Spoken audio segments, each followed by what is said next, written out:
Louis B. O'Donnell Media Summit. You're watching WTOP 10.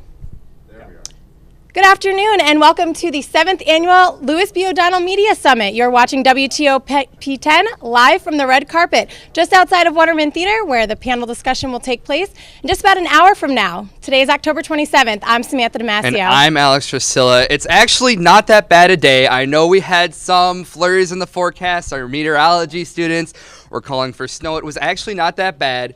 But as Sammy did say, we are in Tyler Hall, Waterman Theater. This was actually the host to a couple weekends of the student-run production of 25th Annual Putnam County Spelling Bee. So this is not an odd place to have any type of event like this.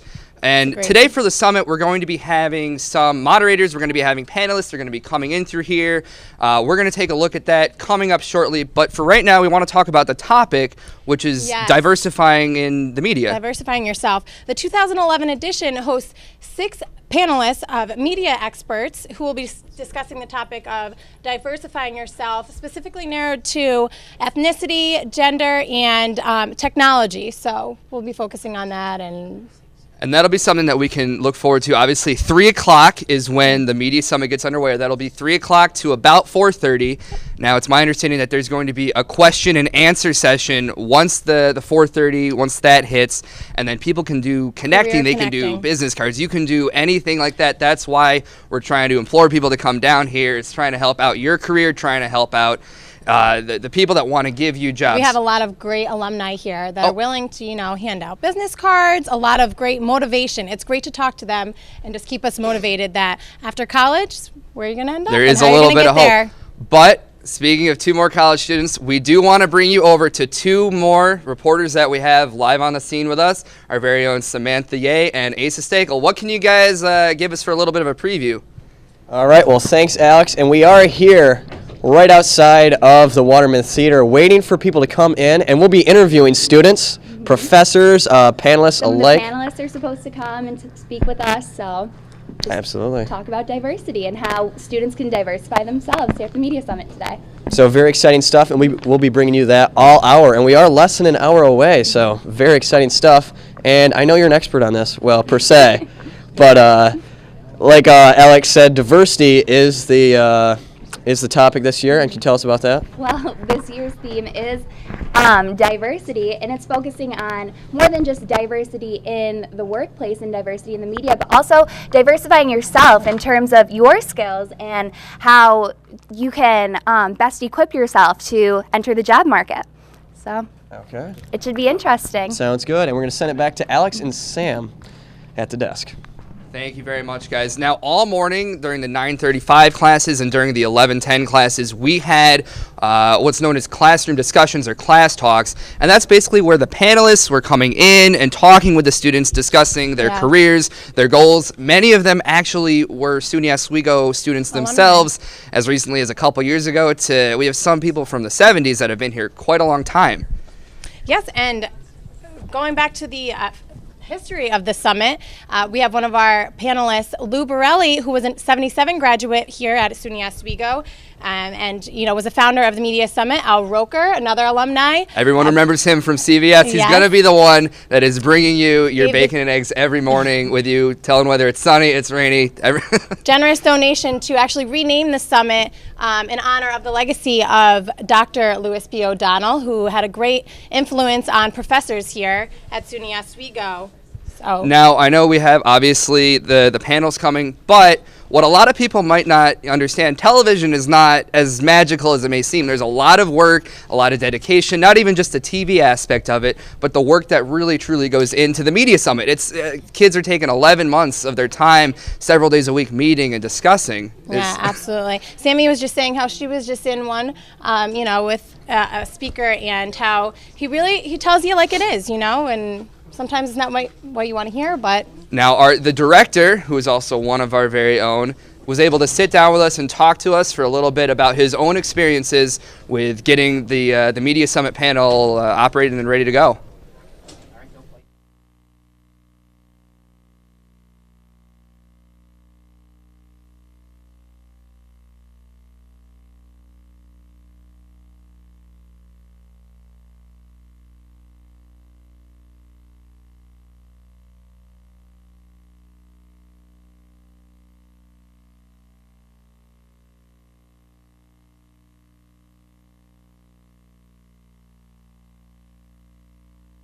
Are actually in sales, so I thought that was interesting. Well, that's an our. important part. I mean, we're both broadcasting students. A lot of the kids. I mean, this is a communication event aimed for broadcast journalists, communicators. The broadcasting capstone class actually is sales, so that's where a decent amount of the jobs are nowadays in radio, television. Seems extremely important, and I'm looking forward to hearing how they're incorporating that into the diversifying aspect of it all. And what we're going to be doing now, we're going to be going back to Lewis, who is just so grateful to come and talk with us. He's going to be giving us his insight as to what his thoughts on the Media Summit are and what kids should really be looking for to improve their career potential.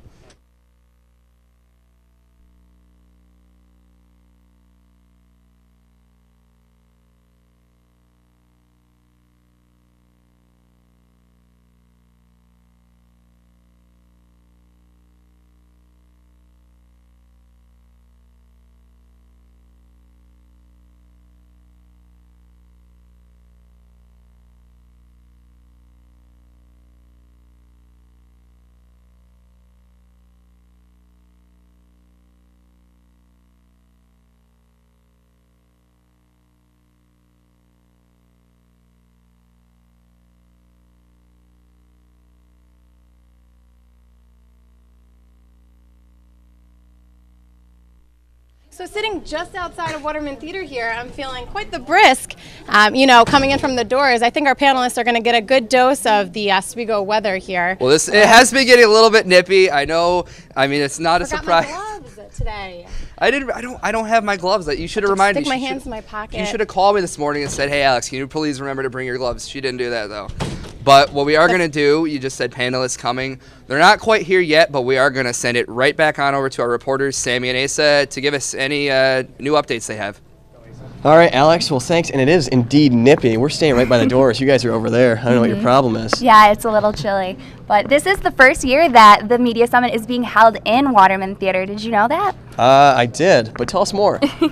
Well, it's previously been held in Sheldon Ballroom, but they moved it this year in order to get more people into the theater, so more attendees could come and watch the panelists discuss about diversity. Okay, very cool. And we have plenty of events every year at Waterman Theater. I mean, throughout the year, we've got Blues Brothers, a member of the Blues Breakers, coming up here in a few weeks. So, plenty of seating here. Always a great venue, and hopefully, great event today. Definitely. Hopefully, a lot of students will show up and come learn something about diversity in the media. Absolutely. So we'll send it back to the desk again.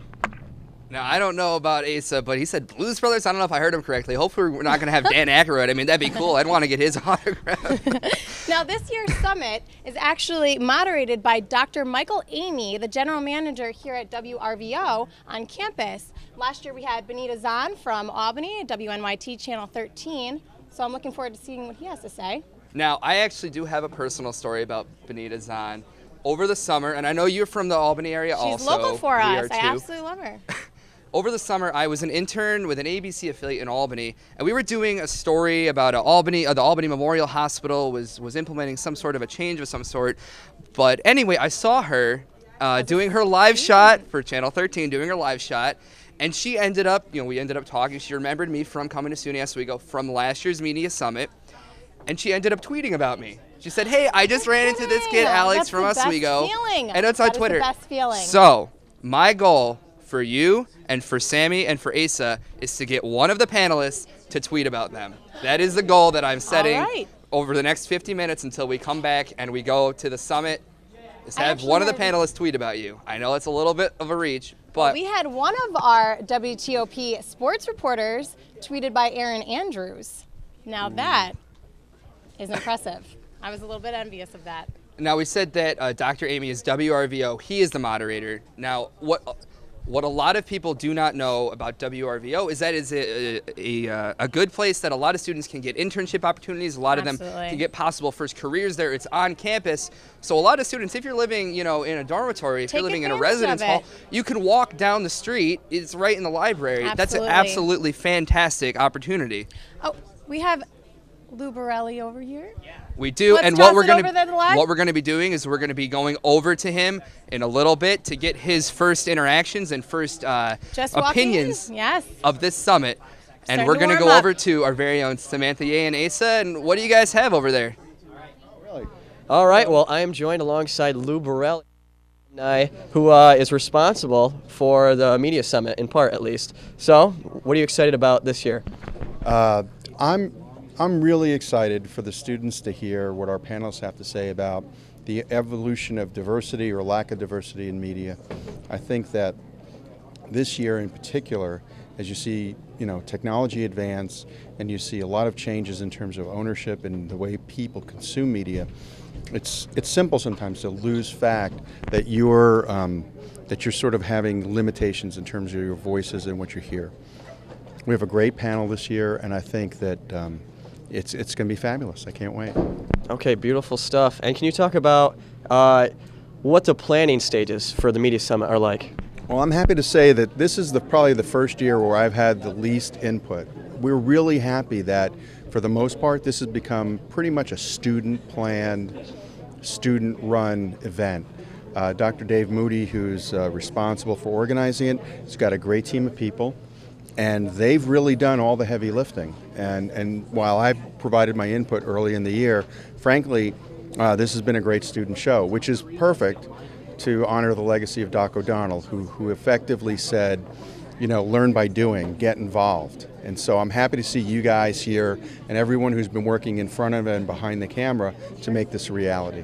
Okay, and I know you've spoken about Lou O'Donnell in the past. Can you tell us a little bit a little bit more about him and why you decided to name the summit after him? Well, Doc O'Donnell really set the foundation by which all of the communications and broadcasting curriculum and departments have been established. He was very important in my life at a time when I was trying to sort myself out. He made Oswego relevant. He made the communications program important so that when students came out of here, they were recognized as having talent, having ambition and drive, and they would be willing to do anything for anybody. And so I felt like it was important for me to have his legacy recognized, and Al Roker was generous enough to join me in funding this event so that we could rename it in honor of Lou O'Donnell, and it makes me very proud to be able to do that. Okay, so final question. Where do you think SUNY Oswego stands among broadcasting schools? We're the best. There is nobody who does what you guys do better. I don't care whether it's big school, small school. This is the place to be. Okay, great stuff. Any final words? Yeah, go Lakers. Absolutely. And we'll send it back to Alex at the desk. All right. And Go Lakers is right. I had the great opportunity to meet Lou Borelli actually the other morning when I was opening at the cafe. He came in to get a cup of coffee, so it was nice to get a chance to introduce myself to him outside of all the action going on with the Media Summit. He's one of our 6 panelists. We have Candace Gibson, Rick Harris, Sharon L. Newman, Adriana Waterston, and Lou Borelli. And we're going to be getting a lot of those live on air in WTOP here coming up in the next few minutes. All the action. We got about 45 minutes till the summit. And now hopefully we're going to be getting some shots of some of the people coming in their Sunday best dressed to the nines, because it's time to, you got to show up, you know what I mean? This is a great opportunity. We have panelists coming in on the red carpet of ours. We're going to toss it over to Sammy with Candace Gibson.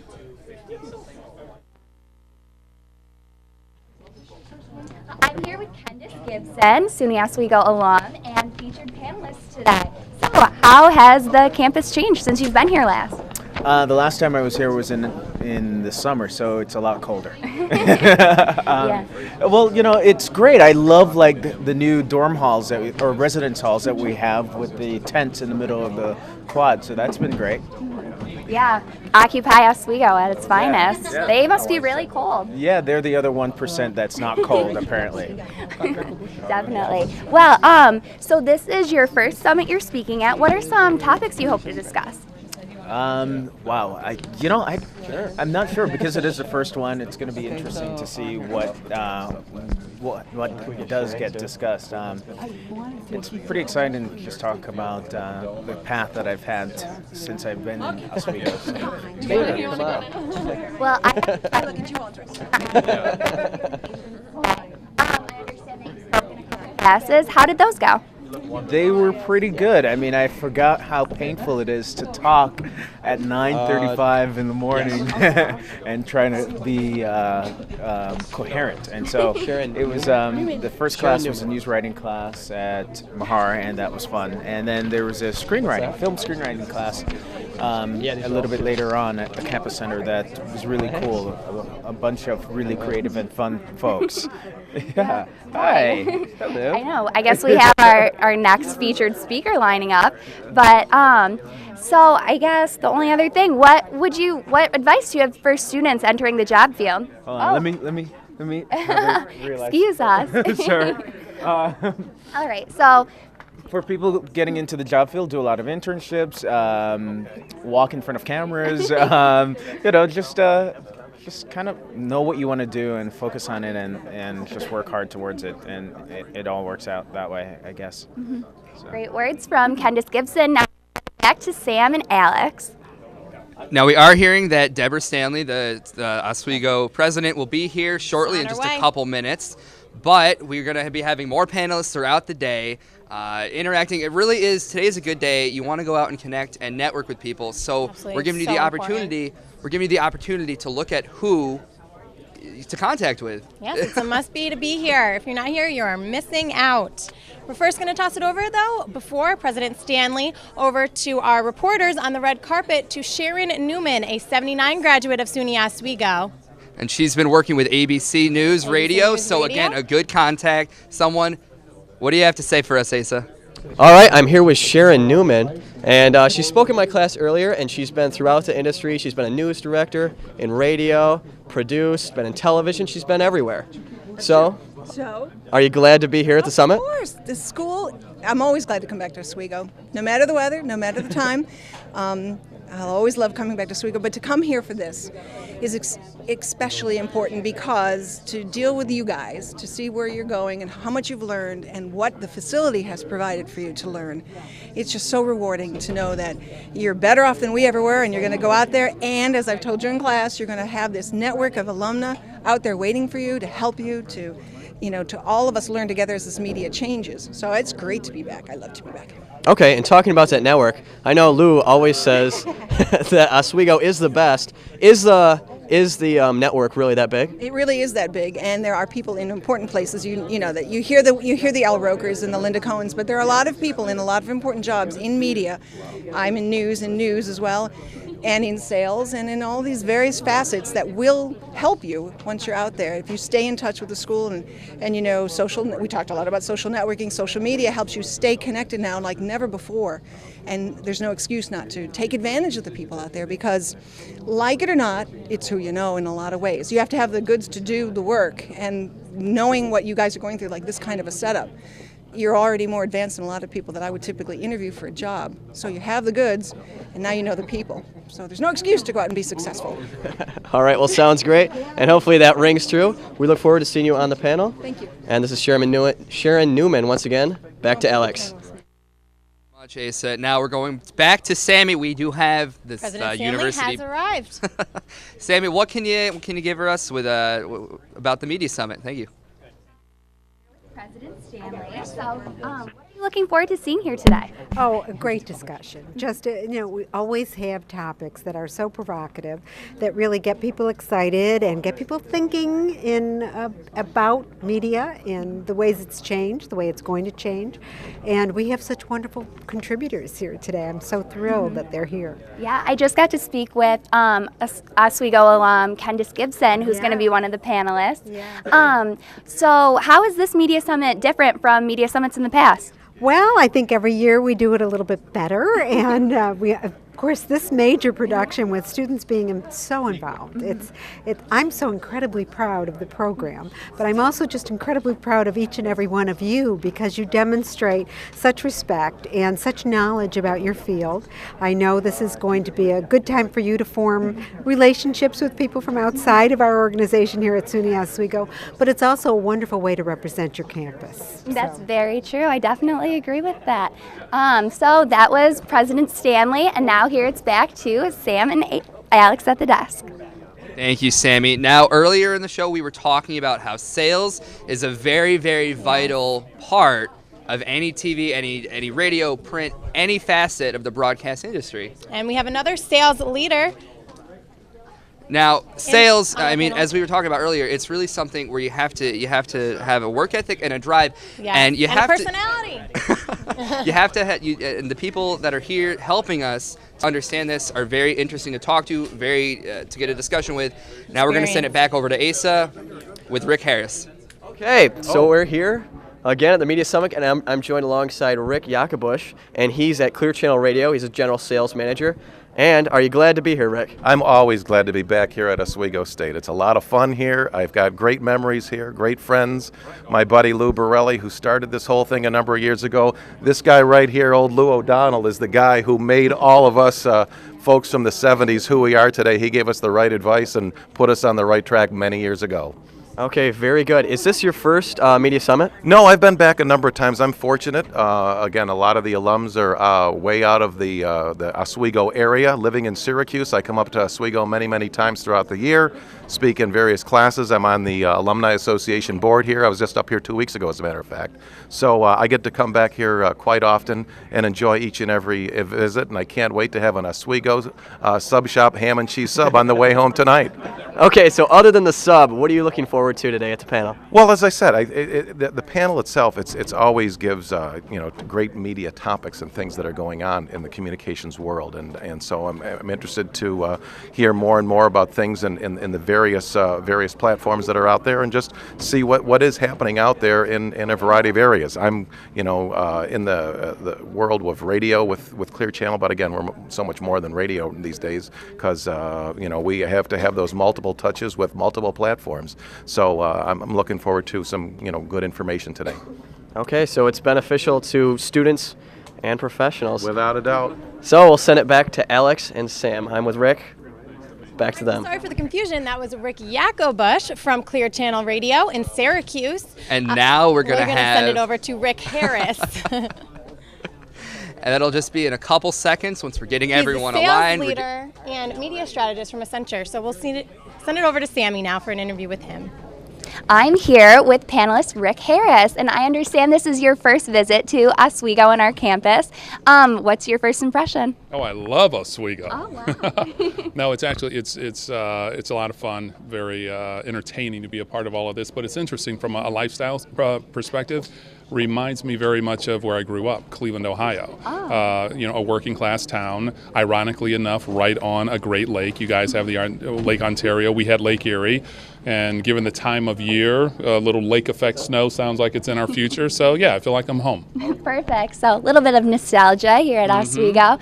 This is your first summit. So what are you looking forward to discussing? I really like the topic of diversity in media. And it's really interesting because we can talk about diversity in media in terms of skin color, but we can also talk about the number of voices in a marketplace and how that helps shape perceptions, whether they're politically or political perceptions, personal perceptions, professional, whatever. So I think it's going to be fun. It'll be good.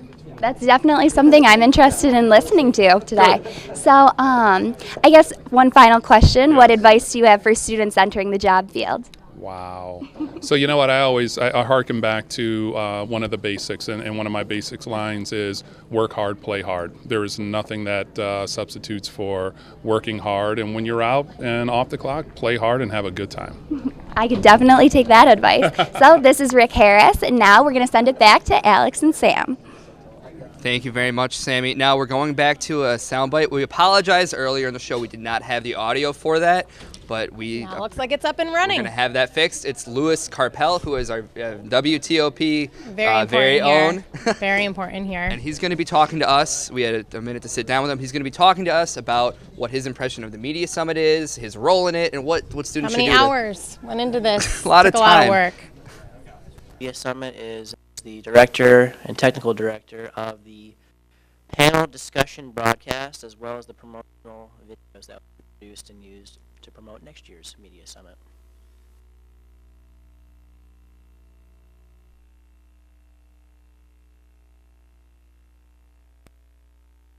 Of our own, Amy Adamczyk. All right. I am here with Amy Adamczyk, and in addition to being in WTOP, she's also an ambassador for the Media Summit. It's been planned out all year So, can you talk a little about what you've been doing? We've actually been working on this since last semester, so not even this semester, but since the spring, or the fall, excuse me. And we've literally just been getting the panelists like set, making sure they confirmed. We've been promoting the event, getting the word out, flyers, everything. It's just been the fine details of the day, like every little thing, like the career connectors that we're going to have later. They're going to speak with students, so just stuff like that, getting the word out. So. Okay, good stuff. And Lou, I talked to him earlier, Lou Borelli. He said that this year there was the least participation by him, but the most by you students. So that's great. What do you think about that? I think that's a great thing to hear from him. He told everyone that we were going to walk on water, so that was a lot to live up to. So we've been working pretty hard, so I'm glad it's finally here. All right, so walking on Lake Ontario. And once again, Amy Adamczyk, I'm Asa Stakel. Back to Alex. Thanks a lot, guys. Now, the opportunity to sit in on a meeting for everything that goes into the summit. So we're going to send it over for another look at what Lewis had to say.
just about halfway there, roughly 33 minutes until the Lewis B. O'Donnell, the 7th Annual Media Summit, comes here to Waterman Theater. And now what we're going to do is we're going to take another student look, an impression by an Oswego student as to what their interpretation of the Media Summit is, what it means to them, and what they hope to get out of it. Sammy. I'm here with Matt Seltzer. So you mentioned that you've seen a couple different media summits before. What are you looking forward to seeing this year? I'm definitely looking forward to see the panel discussion. They do a great job previous years. Definitely a great job. The theme this year is diversity, and I'm looking forward to learning more about that. Great. So how do you think this will compare to past media summits? I think it will be, a great media summit like the past, and I'm really looking forward to see it, and I think it will be a job well done. Sounds great. You mentioned that you worked on the media summit last year. How was that experience for you? It was a wonderful experience. I actually got to work with Andy Carvin, with Danielle Nelson, and I enjoyed it a lot. Great experience, and it was something I'll remember for a long time. The theme this year is diversity and focusing on diversifying yourself. What does that theme mean to you? It means a lot of different things. Basically looking at different cultures, different people in the workforce and stuff like that, and means a lot of different things, and I'm looking forward to it. Great. And this is Matt Seltzer. I'm Samantha Ye, and we're going to send it back to Sam and Alex. All right, and now we have a chance to talk to Professor Ricky, who I had the opportunity of having last semester in the spring for broadcast news writing. Had a lot of great advice, was a reporter for Channel 9 in Syracuse. Now I'll send it over and see what Asa has to say. All right, I am here with Professor Ricky, who is a first-year professor here at Oswego, and this will be your first media summit. So, what do you think? Oh, I'm looking forward to it. I'm eager to hear what the panelists have to say. I know they've been around campus today, talking to students, talking to classes, but this will be my first opportunity of the day to hear what they have to say. Okay, and you were at OCC and somewhere else too? I've taught at Onondaga Community College in Syracuse and at Quinnipiac University in Hamden, Connecticut. And prior to that, spent 8 years as a television producer, reporter, and anchor, mostly at the ABC affiliate in Syracuse. Okay, very nice. Plenty of experience. And can you lend any of that experience to our listeners and watchers? Well, I can tell you that the world of television news media especially is evolving, and that's what I think is so exciting about the group of panelists we have here today. They have an array of different experiences, and certainly not just in broadcast journalism. What I'm really excited about is Candace Gibson, who now works for WJLA in Washington, but has been a correspondent with CNN, CBS, NBC as well. He's had a long career and is an Oswego alum. When I was an undergraduate at Syracuse University, Candace came to campus, and I was his student escort. So he was still relatively young then. I think he was probably in his late 20s at the time, and I was probably 21 or 22. But that was certainly a neat experience for me, and I'm glad that he's able to come back and share his experience with future alumni here at Oswego today. Okay, so it's coming full circle, and really, I guess the Media Summit and whenever an alumni does visit has an effect on everyone. All right, and we're going to once again, I'm with Professor Ricky, and we're going to send it back to Alex and Sam. Thanks a lot, Asa. Now, we hope that he is not a first-year student, or else he would have shot up really fast in order to get a position like that. Now, what we're going to do is we're saying students are very excited over today, communication, broadcasting students. We're going to send it over to 2 communication students, Megan Roberts and Mike DeWolf, who are extremely excited to hear all about this topic. Seems to be extremely popular, so let's Sammy, hear what they have to say about it. what can you tell for us? I'm here with Wednesday night anchors, Megan Roberts and Mike DeWolf. So what are you guys looking forward to seeing at this year's Media Summit? Well, last year I got a lot of experience. I got to meet Lou Borelli, which is a real pleasure of mine. I've been talking to him since I've met him, and he's just shared tons of information with me. Yeah, I mean, as a freshman, I haven't been to this before, so I'm really excited to get a lot of information and hear from people who are experienced in the field and everything. That's great. So this year's theme is Diversify Yourself. What does that theme mean to you guys? I think that it means that everybody can just go to any kind of job that they want. Communications can branch off into anything. So if you just put your mind to it, you can pretty much get into any kind of field that you want in communications. Yeah, definitely learn a background about all the different fields in communications so you're able to go and find jobs anywhere. If one thing doesn't work out, go to something else. Definitely. That sounds great. So I guess one final question. Why would you recommend other students coming to the Media Summit? Oh, well, like I said to start, you meet tons of people. Last year I met Lou Borelli, I met the NPR Andy, and it was just such a great experience for me that if you miss it, it's something that you can't remake. Yeah, I mean, this is all about making connections and everything, so definitely to get yourself out there, start connecting with people so you can go to them in the future. That's great, and now we're going to send it back to Sam and Alex. Thank you very much, Sammy. Now, the topic, as we were saying, was diversity today. Yes. And I know, and you know, obviously, that you are a Spanish minor. Now, how do you see that as far as how can you take that and then implement that to what the media should be doing? Well, see, that's why I want to ask that question today and see if they really see if that has had an impact on, what they look for in a resume, if you have another language, if that's really beneficial, if any, reporter has had to deal with being bilingual or being able to communicate with someone, from the Spanish culture. And we don't even have to focus just on communication, just on reporting. This could be, this is an event that's open to anyone. You could be a biology major, a chemistry. You could do anything. It's just so important. Being bilingual is something that in the FBI and the CIA, that is something that they look for. Yes. If you live, near a border in the middle of Kansas, you never know who you might run into. Absolutely. I 100% agree with you. I think it's extremely important and beneficial. And it's even just great to know. I love learning the language, and I love how we're diversifying and everyone else is seeing how important that is to us, especially in the newsroom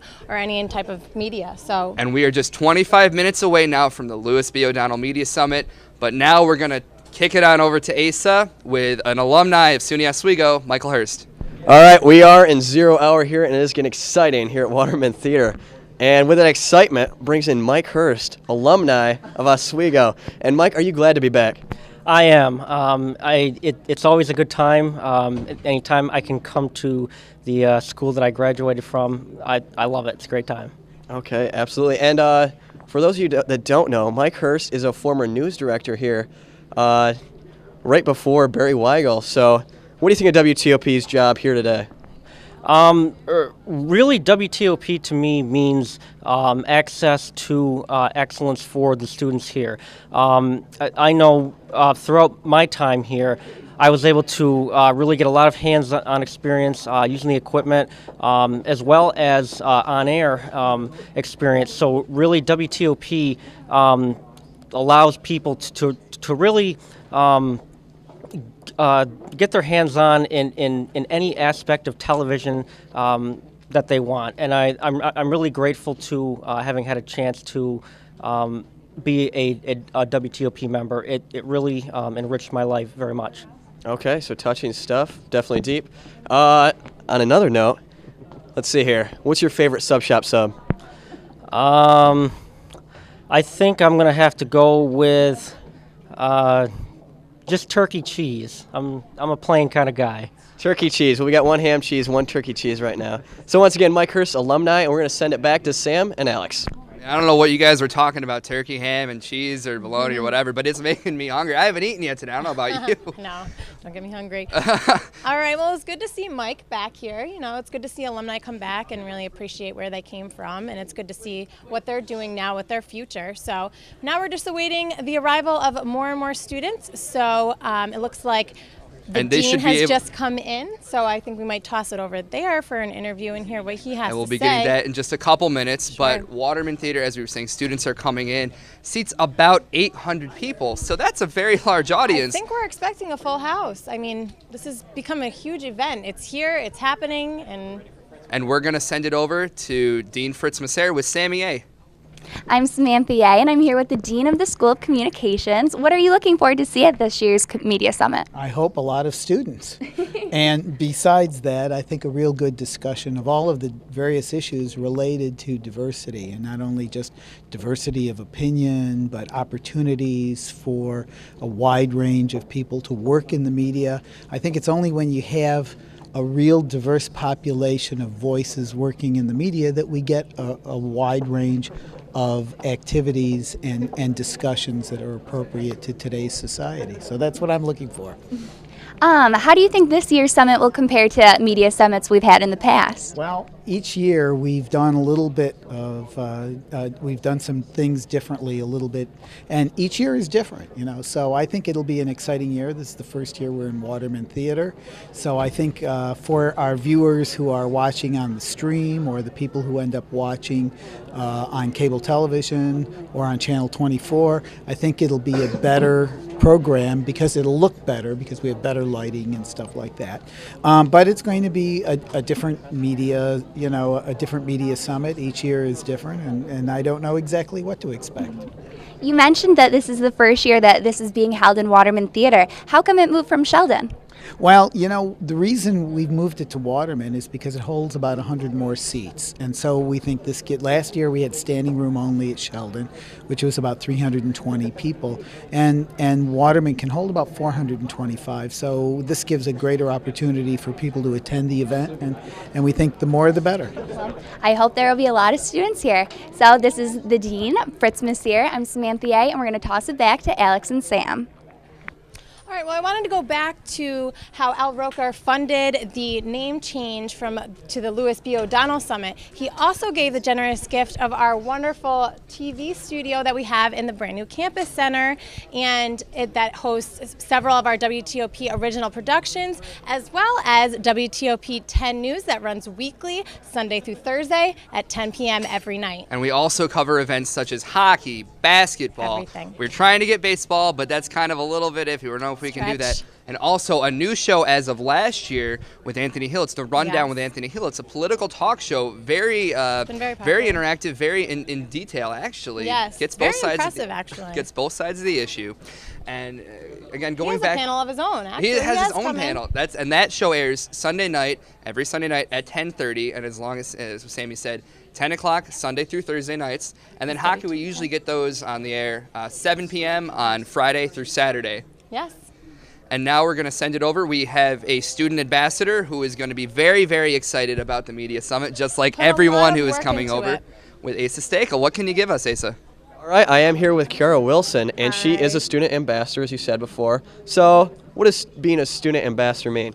Well, for me, I'm also ambassadoring for Peter Gunn, who was an alumni here in '99, and he's now the local sales manager at WEWS in Cleveland, Ohio, and he's come to connect with all the students here. He's a career connector, and he spoke to 2 classrooms, and I followed him there, so I was kind of like his assistant for the day. So it was pretty cool, you know, like I got to hear how he came to be, like where he's at now, and with what he do in Oswego. He actually was on TOP. He actually showed video of him doing anchoring for TOP, and he actually got to anchor in Syracuse where he practiced, but he started seeing that's not really who he wanted to be. So now he's a sales manager in Ohio. So Cool. Definitely some good opportunities there. So why'd you get into being a student ambassador and being involved with the Media Summit? Well, last year Moody, asked for help, and a lot of students came and helped him out. And I've been to the Media Summit for the past 2 or 3 years now. So, I wanted to actually be involved now. So, ambassador was definitely a good thing for me. Okay, good stuff. So are you excited? What are you most excited to see here today? The panel. I really want to hear what the panel has to say and what they feel diversity is within the industry right now. And that's the big topic for discussion. So that's what I'm looking forward to. Okay, sounds good. Kara Wilson, any last words? I hope everybody enjoys it and takes something from it. Freshmen, sophomores, juniors, and seniors especially, like me, who graduate in May. So definitely big, and connect. Everybody should connect. All right, sounds good, and good luck to you. All right, thank you. Back to Alex and Sam. Thank you very much, All right, Asa. now, a lot of those involved, the ambassadors and everyone behind the scenes, actually did this as an internship, the Media Summit involvement, some of them of which did it over the summer, some that just got involved in the fall. But so Take it's 11 months. It's a long, so expansive opportunities time. for internships here. And now what we're going to do is we're going to send it over to Sammy Ye again. The moderator for today's Media Summit, Michael Amy. What are you looking forward to seeing today? Well, it's always great to see our alums come back and share with students. One of the most important things, and I've been a professor here for 20 years, one of the most important opportunities the students have in their educational experience is to meet with alums who've been successful in the media business, and we have some of the best here today. And to have them in the house with us and with you is the thing that I'm looking forward to the most. We'll be talking about a topic that I think is really important to every student today. Anyone who's studying the media needs to be concerned about how to best prepare yourself for that professional career ahead. And that's what we'll be talking about today. Sounds great. Now I understand that you have to go figure out mic check and get prepared for the summit to begin. So we're going to send it back to Sam and Alex. Thank you very much, Sammy. And we are going to send it again back in just a couple minutes. We're about 18 minutes or so away from the Media Summit starting. And now what we have Anthony Hill from the show that we were just talking about. But just before we send it over him, we're going to take a look at the art gallery. It's opening up to a lot of people are going to be coming in the next couple of minutes. Again, 800 people are going to be filling up the auditorium, the Waterman Theater Auditorium. Yes. And now we're going to send it over to Asa with Anthony Hill, who is the host and the anchor, and he does everything with that show he's got going on. All right, well, thanks. And Alex, that show is the Weekly Rundown live on Sundays. And I've been known to make an appearance on the show. Yes, you have. So Anthony, it's great to be here with you. And what can you tell us about the panel and who's going to be on it? And what do you know about the Media Summit? Well, I'm excited because this morning I was in a presentation with Candace Gibson. As you know, he's the anchor of the WABC affiliate in Washington, D.C. He's, anchored for CNN. He's anchored for CBS. So he's a heavy hitter. And I think it's really important because these guys have our dream jobs, and we want to get to where they are. So I think it's important for anybody who is interested in jobs in media to come to a function like this because they have all the secrets and the trials and tribulations that they've gone through to make our path kind of easier, so it's important for everybody to be here. Okay, definitely. So you talked about Candace. Anybody else that you're interested in? I'm mostly interested in him because he's like an on-air personality. He's really inspirational. But it's going to be interesting because it's a good mix of people who are, people who work in the sales part of broadcasting. And I think it's important to understand different parts of broadcasting. Even though I want to be an on-air talent, it's important to be well-rounded, especially in this industry. So I'm going to take everything in. I'm going to, ingest it in and just, try to learn as much as I can from it. Yeah, and being well-rounded, that goes right along with the diversity. I mean, you got to be a diverse person in all forms of media. Exactly. Okay, so I'm here with Anthony Hill, Weekly Rundown. Any last words? Watch the Weekly Rundown Sundays at 10:30. All right, you got that right. Back to Alex and Sam. All right, Great. Well, the theme of diversity is a reoccurring topic in these interviews that we have. And, he was saying how it's nice to look at the different aspects of broadcasting, if you're going to go into sales, if you're going on air, anything. It's great to hear feedback from that, how Candace Gibson has been involved with CNN, CBS, ABC. He's been all over. It's the steps you take to get to where you are. Oh, And I think that's absolutely. really And important. again, what I want to at least try to emphasize is that you don't have to just be, diverse in a newsroom, in the broadcasting environment. You can do anything. This is Any profession. This is a college, a university where we have a very vast, wide amount of students who are studying very many things who might be at this summit. So I'm looking to see what can they, take out of this. If you're in education, if you're in science, if you're in math, what can you still take out of that? Yes, and I'm really hoping that the panel will bring that up and see how their companies specifically are, enforcing, not enforcing, but encouraging diversity in the workplace. And I'd like to see how they're doing that, because I know, Now what we're going to do, we're going to send it on over to Sammy and Asa and see, we have our opinions on today. We're going to see what their opinions are today. A lot of action over there. More students are coming in, so hopefully towards the end of the show at 3 o'clock, we're going to get some more students in. But right now we're going to take a look and see what their opinions are of the day so far.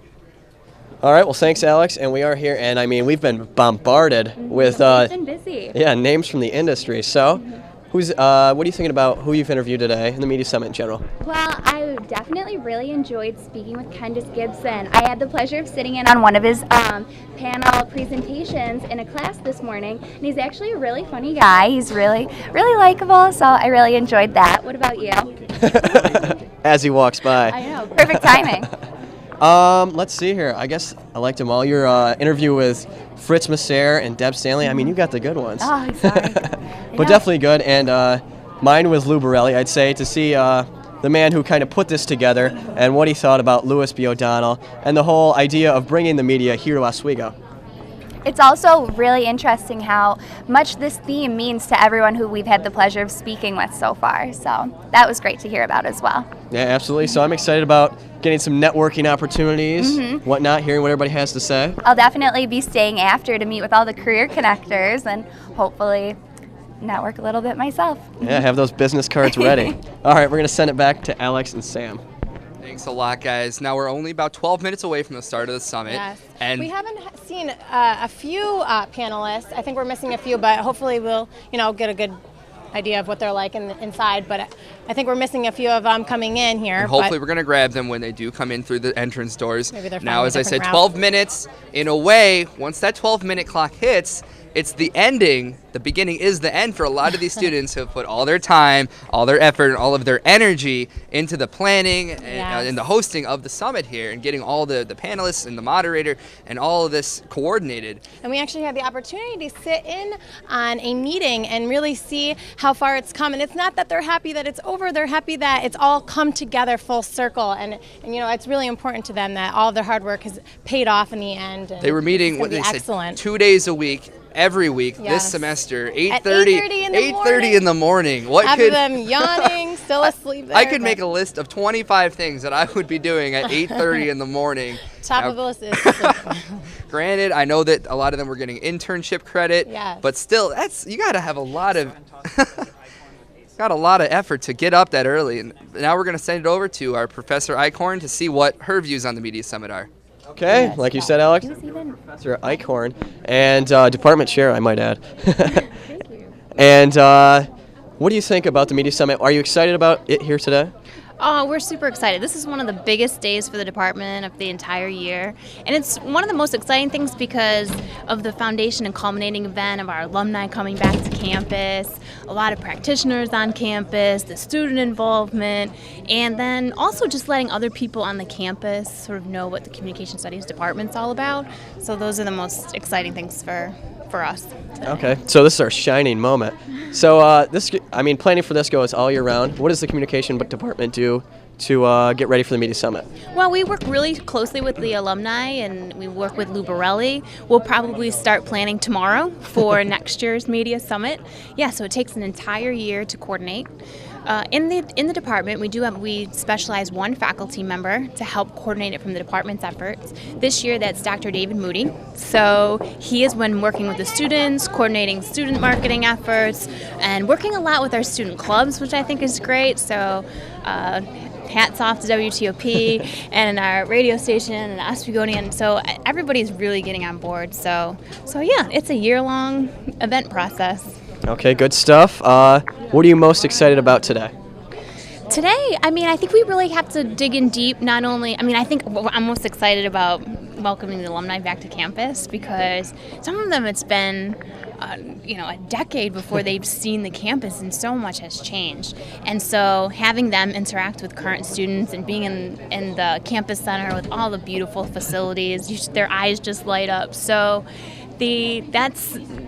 that's really exciting. But today's topic of diversity is so timely that I'm really excited to see how the panel this afternoon is gonna shape up. And also, Dr. Mike Amy is doing the moderating, and I'm really excited to see him.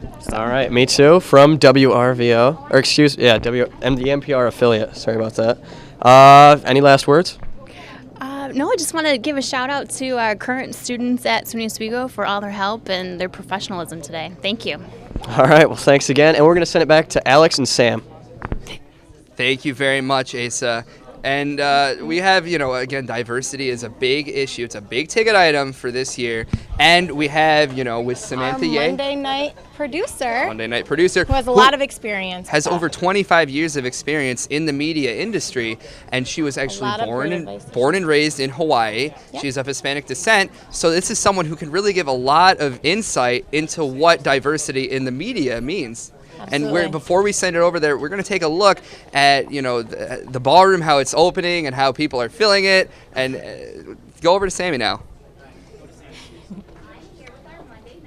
Sir Marie, so this is your first media summit. How do you feel being here? Well, I'm really excited, Sammy, to be here because, one of the things that diversity brings to us, as you know, as diverse ourselves, what it brings to us is really the knowledge of how we can benefit, how we work together, and with our new census numbers, how they're growing in the sense that how is the media adapting to this growth of the new census numbers. What are you looking forward to seeing here today at the Media Summit? I'm looking forward to seeing what they have to say. I sat in a couple of the classes. I got to, sit with Candace and Rick Harris and talk about what they did. But more than that, I am looking forward to seeing how they are going to put together the entire diversity of technology and ethnic and to the point where they're going to explain to us how it's working in the media and how we can be better at it. Do you have any questions or anything that you hope are addressed at tonight's summit? I do. I hope that they address, again, the census number and how the media is. But also, I'd like to know how the media is changing in the sense with technology. And more than that, how networking is just as important as the social media, the Facebooks, the Twitters. So how face-to-face is still very important in our field. Something that I'm really interested in hearing too. So now we're going to toss it back to Alex and Sam. Thanks a lot, Sammy. Well, 10 minutes until the panel discussion kicks off, 6 minutes until we have to wrap it up here. At the red carpet, which we were trying to get a red carpet. I wanted to say this earlier. We were trying our darndest to get a red carpet to no avail. No, we were not able to get a red carpet. Sold out. Sold out. Who would have thought? Maybe people are buying them for Halloween decorations or whatnot. But hopefully we'll be able to squeeze in, one more interview. With a panelist, maybe? A panelist, a student. We have our reporters, Sammy and Asa over there, who are doing a fabulous job today of, really getting the inside scoop with our panelists. So. What's your last opinion, guys, before we sign off?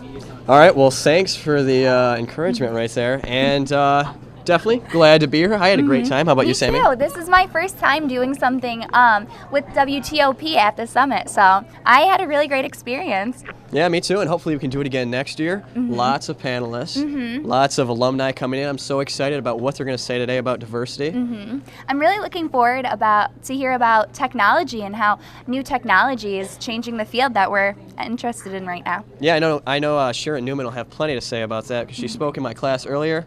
and a lot about Twitter, so stay tuned for that. Wow, sounds really interesting. I'm looking forward to it. All right, well, from us here, we're going to send it back to Alex and Sam. Thanks a lot, guys. Now we're only about 3 minutes away. 3 minutes until we go into the summit, live right in behind us in Waterman Theater. And just don't forget that you can watch this on this channel, so stay tuned. Go ahead. All right, and afterwards we're going to have our career connectors for students after, as we mentioned a little bit before, how alumni comes here and, business cards, networking. It's just a phenomenal experience for students here who are looking forward to going into maybe some of the, industries that they're going into. We have Peter Gunn, who graduated in '99, Gary Herbert in '09, Amy Kishpaw in '05, Jeffrey Nass in '07, and Rick Yacobush, who we talked to before, from '77. Now, we also have Professor Gilligan walking in the door here, so we're going to send it over to Asa and Sammy. And that's just going to be in a couple minutes. Now, I noticed what you were saying, class of '09. I'm class of 2012. That's a very recent. That's a couple years. So I've actually had the opportunity to talk to him, and he has great experience. He's well on his way and doing great things. So now we're going to send it over to Sammy with Professor Gilligan. Gilligan, journalism professor here at SUNY Oswego. What are you looking forward to seeing today? Looking forward to seeing our alumni on the panel and other representatives of professional journalism here to speak to us today. You were at Candace Gibson's presentation earlier today. What did you think about that? I thought it was really helpful and interesting. He sounds like a fun guy. Had great insights into broadcast TV, with good tips for our students, how to start out, and about how tough the business is. I also appreciated the advice he shared from Katie Couric that students should study more about the world. So tonight's theme is Diversify Yourself. What are you hoping that the panel addresses in regards to the theme? I'm hoping they talk about diversity in journalism today. And for one thing, the different techniques we use, and of course the diverse viewpoints we should be looking for. Well, that was Dr. Eileen Gilligan. We're going to toss it back to Alex and Sam. Thank you very much, Sammy. 45 seconds until we are wrapping up with us. 30 seconds. Now, I want to thank our producer, Barry Wygel, our lighting operator, Pat Kavlin, Ben Gordon, all the people who have spent their time working on the show. Our director, Justin, Marie Villa. Everyone who's been helping us out with the scenes and helping us out. We couldn't have done it without you. Thanks so much for joining us. You're watching WTOP live from the red carpet. Don't forget to continue to watch on this channel, and we'll have the complete coverage. Thank you. I'm Samantha DiMascio. And I'm Alex Resila. Have a good night.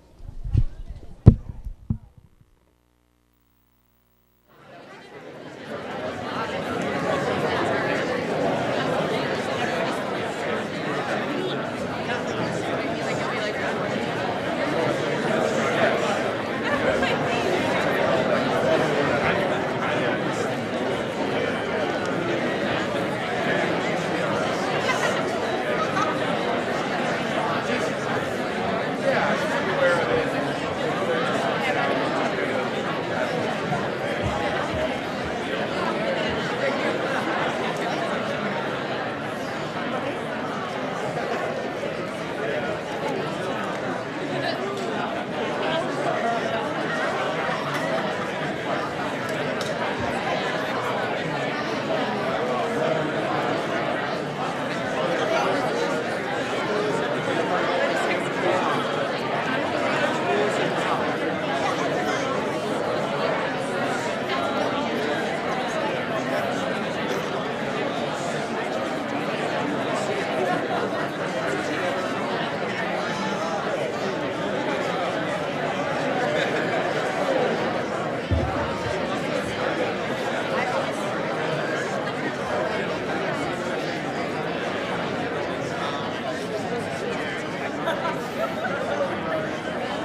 check, mic check.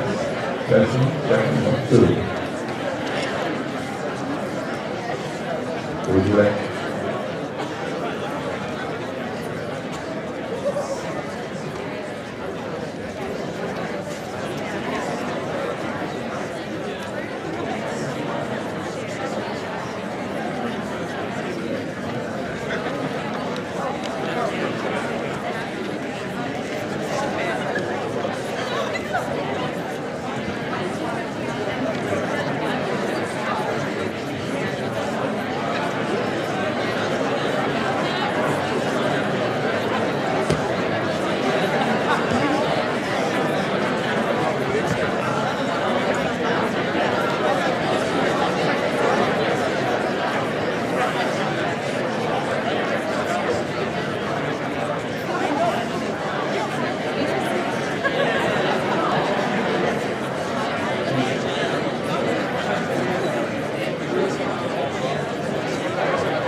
Is that good?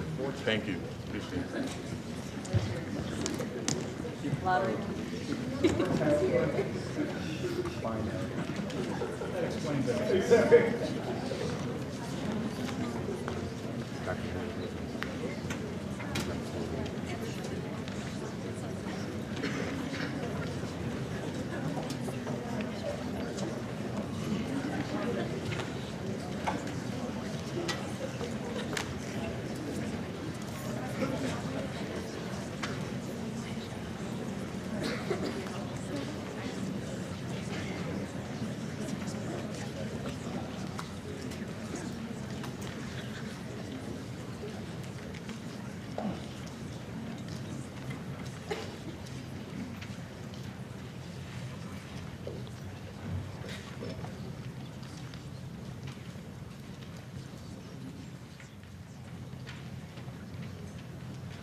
Thank you. Thank you, Sally. And thank everyone for coming this afternoon. It really is a treat for me to see the house as full as it is today. And again, on behalf of the Department of Communication Studies, SUNY Oswego, and of course our staff members here for the summit, I'd like to take this opportunity to say thank you. I'm Dr. David L. Moody. I'm the director of the Dr. Lewis B. O'Donnell Media Summit, which I take great pride and pleasure in doing and working with the students to put on today what you're about to see.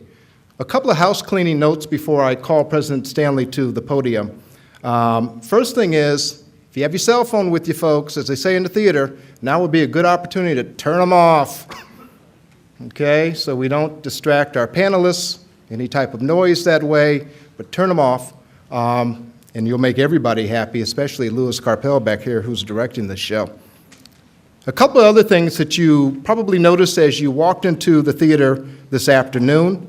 This event may be taped. It is being taped, recorded, and/or broadcast via television, radio, and/or the internet in both live and delayed time formats.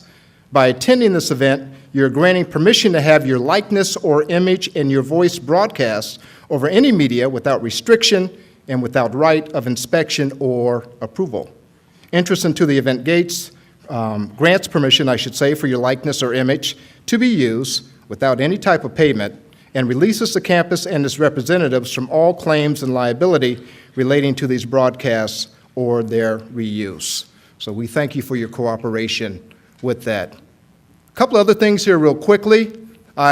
This would not happen without the support of the students.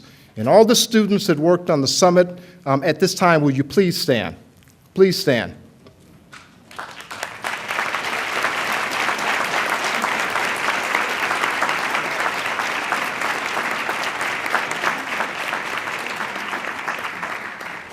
If I start calling names, I'll forget somebody. As my pastor says, that's not always a good thing to do. So we won't do that. But there are a couple other people I need to make mention of. Shelley Love and Amy Dumas from the Development Office. Just thank you so much for all your help.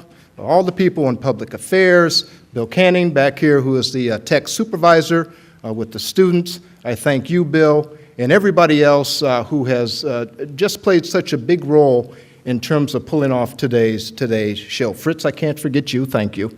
We thank you for your support of the summit. One other thing, though, and there's one student who is here who has spent 10 months working with me on this. And Shay O'Connell, would you come up to the stage, please, at this time?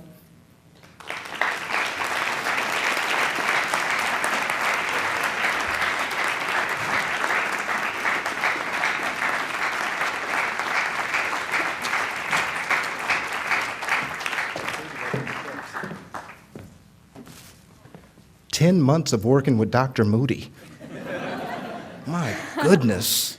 And Texas saying, Shay, it's urgent. Call me. All the time. All the time. But no more of that. And hopefully the next time I have to text you with an urgent message is because I have a job opportunity for you. And that's what I'm looking forward to.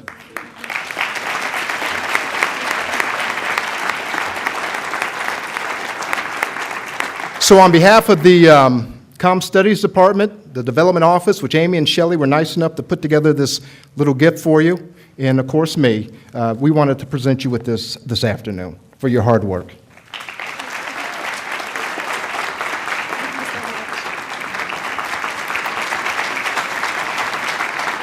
She's a real pro, folks. Last Friday I had an incident with my son. I had to take him to a children's hospital in Cleveland, which was very disturbing for me because of something he's dealing with. But she said, don't worry about it. I'll do what you need me to do. And that's the sign of a true professional, and I really thank her for that. I really do.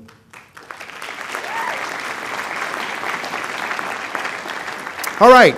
At this time, I'd like to call President Stanley to the podium, and she will take it from here. Thank you, Dr. Moody. Well, I get the best part here. Good afternoon, everyone. Welcome to the Louis B. O'Donnell Media Summit. All day, and many of you have been participating during the summit, our visiting media experts, those on stage and those some off stage right now, have been meeting with students and speaking in classes, and now we arrive at this culminating event, which is being streamed live online. I also want to especially note that today is a special day because we have a distinguished guest with us today, a member of the State University Board of Trustees, Trustee Eunice Lewin, and I want to thank you for being here today.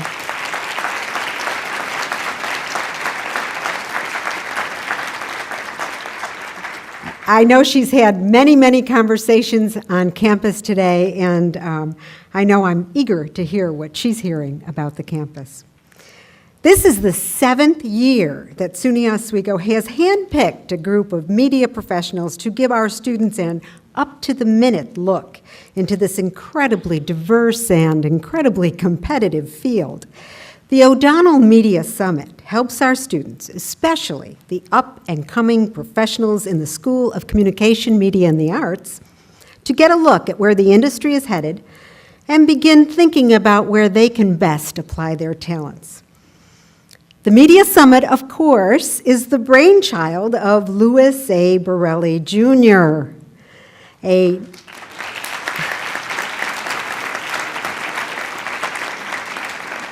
Lou is a 1977 graduate of SUNY Oswego who wanted to honor a mentor and longtime Oswego professor, Doc O'Donnell, and as he was fondly known.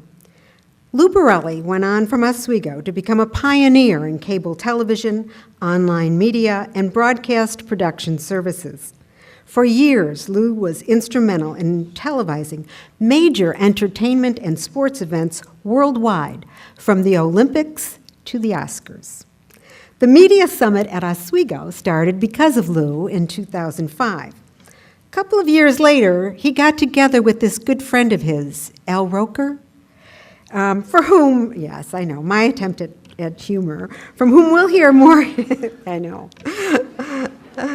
They christened the summit in honor of their shared mentor, Professor O'Donnell. Lou Roker is also a graduate of SUNY Oswego, of course, just a year ahead of Lou. Today we will explore what diversity in the media means in 2011. Ever since Lou Borelli began his Twitter countdown to today's program, I've been thinking about this theme, diversify yourself. The media industry is rampant with opportunity and change, changing technology, changing consumer demand and demographics, changing ownership, and changing mission. I'm sure our panelists today have experienced a good deal of change in their media careers and can speak to the need to diversify yourself to get ahead. They are accomplished across a wide swath of media industry, from broadcast, network television, and radio news, to cable systems, to communications and marketing, in the shifting of old media to the new media environment. And they represent segments of our society that have historically had a difficult time acquiring influence in significant numbers in mass media. And the question today, will a shift from the mass media environment to perhaps a more boutique media environment be able to offer greater opportunity and influence for the, until now, underrepresented members of our society? This should be a provocative subject. Moderating our session today is WRVO's General Manager, Michael Amy. WRVO is the award-winning national public radio affiliate based, of course, right here on this campus. Dr. Amy has an extensive background in broadcasting that includes radio station ownership and management, corporate and institutional media consulting, and video production services. He received his doctorate from Newhouse School at Syracuse University. He also taught broadcast management and telecommunications in our Communications Studies department for 20 years before moving to the helm of WRVO. It is my pleasure now to turn the program over to our moderator, Dr. Amy, who will introduce our distinguished panelists.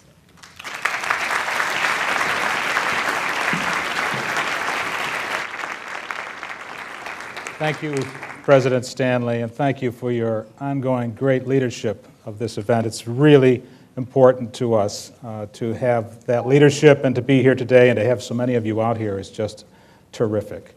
Before we get started, we have another visitor who's going to join us briefly, someone who is, that President Stanley just mentioned, Al Roker, and we thought you'd like to see this. Hey, everybody at the summit. I wish I could be there. Unfortunately, I am traveling today, but Lou Borelli came down, and we're doing this massive production for me to say hello. I'm on Lou's iPhone. Is this the new iPhone, the 4S? 4S, baby. Oh, yeah. Nothing but the best for you, big go. guy. In fact, Lou's not even here. He told Siri to come down and do this. So anyway, have a great summit, a good time, and remember, it's half off at the Oswego sub shop if you eat 5 Al Roker subs. Obviously, Lou and I have done that already. Yeah.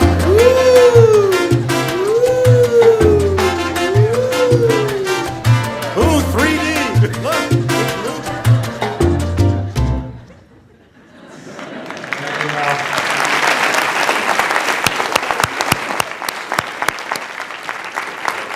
Thank you, Al. Thank you, Lou. That was great. That was one take. We believe it, Lou. We believe it. Aye. The theme of today's discussion, Diversify Yourself, is a direct and urgent challenge to every student media today. It would be impossible to overstate the significance of changes underway in the media industry, technological changes, regulatory changes, changes in the way information is distributed, as well as profound structural changes affecting how the media industry workforce is recruited and deployed. When Professor Moody and I started to talk about this topic some time ago, it became clear we could pursue it on many different levels. We could talk about sociological issues, we could talk about ethnicity, gender, age, race, both in the context of media audiences and in the context of the media workforce. The more up-to-date term than for the audience today, of course, is the user base. We're starting to talk about what we used to call audiences in different terminology. We can talk about rapid changes in that technology, new media versus old, as President Stanley just mentioned, the blending of new and old into what we now describe as multi-platform media models. We can discuss how conventional media terms like news and analysis and editorials, editorial opinion have pretty much disappeared. Now we lump it all together, we call it content. Old media silos have melted away. Today, media producers are expected to prepare content for distribution as audio and video and text simultaneously. New terminology is creeping into our language. A new verb, to monetize, for example. People say Twitter is cool, but how do you monetize it? Speaking of Twitter, we could talk about all this change and how it's affecting the way we communicate with one another. Believe it or not, there was a time, not so long ago, when a professor could call a student on a telephone connected to the wall in a residence hall dorm room, and somebody would actually pick up the phone. Imagine that. Well, today, that technology seems so yesterday. I read a statistic this week that indicates 83% of Americans over the age of 18 have mobile phones. And of those, a third would prefer to be texted than to take a voice call. Some have given up trying to keep up. When a new opportunity comes along that has no name, entrepreneurs often say simply, "We want to be in that space." When we get there and figure out what it's all about, then we'll give it a name. And it probably is not a product. It is more likely to be an exceptional user experience. So panelists, I hope you brought your sleeping bags because we're going to be here for a while. I'm really honored to introduce our panel today. Just an absolutely distinguished panel. Immediately to my left is Sharon Newman, SUNY Oswego class of 1979, has worked as a television executive producer for more than a decade in local cable and network television news. In 2008, Sharon was named executive producer for CBS 2 Morning News in New York City, and during her 3 years at Channel 2, she supervised an expansion of the early morning newscast and helped to generate significantly higher ratings. She's now working at ABC Radio News. Next to her, absolutely.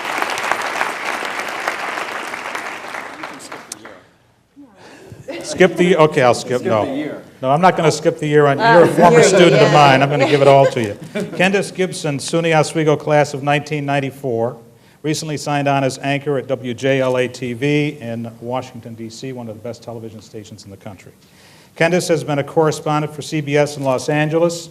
He served as an anchor and reporter in San Diego, and you may have seen him host I Want That on HGTV at one point or another, and I think some other programs, too.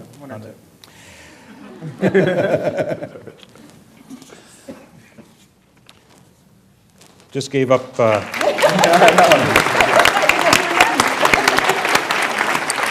I just put away your descriptor here, so maybe you are going to get away with it. It's all good. He was also news anchor on CNN Headline News in Atlanta and a reporter for NBC in New York City as well.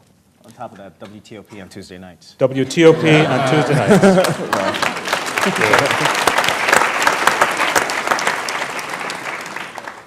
Next to him is Rick Harris, sales leader and media strategist at Accenture.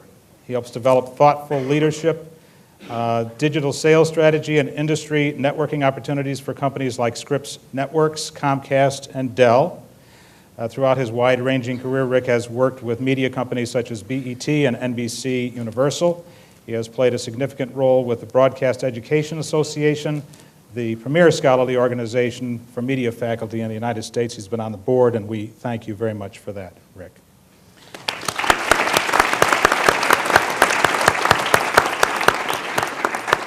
Adriana Waterston is Vice President of Marketing and Business Development at Horowitz Associates, is responsible for client relations, sales, new business development, and branding for the renowned research and consulting firm.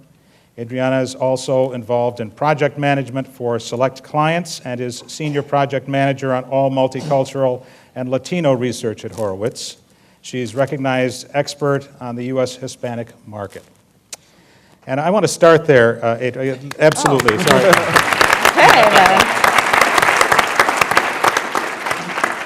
Before today's Media Summit began, we asked some faculty and students in our program to suggest issues that we might discuss. And several pointed to concerns about media concentration and its effect on the diversity of voices on the public airwaves. And as soon as I find page 4 again, we'll be ready to continue. We can get into that as we go along, but here's an interesting development that suggests at least some minority voices are gaining a foothold in spite of all this media concentration. Here in the United States, the commercial radio broadcasting business has been in the doldrums for a number of years. Spanish language radio, on the other hand, is growing spectacularly. The number of Spanish language stations has increased to 730 nationwide, up 37% in the last 10 years. I heard yesterday that there are 3 now in Orlando, for example. Right. What can you tell us about the future of media generally based on your company's research on Hispanic and other growing market segments? Right. So, so this whole media consolidation issue, and we were talking about it at lunch, is a very interesting discussion to have, especially at this juncture, because you know, there's sort of like a yin and yang situation I see happening. On the one side, we do have all the media consolidation that is happening, and with that comes the flattening of the information and the voices and the diversity that's heard in the media, on all sorts of media. But on the other side, we've got the amazing shifts in the demographics of this country.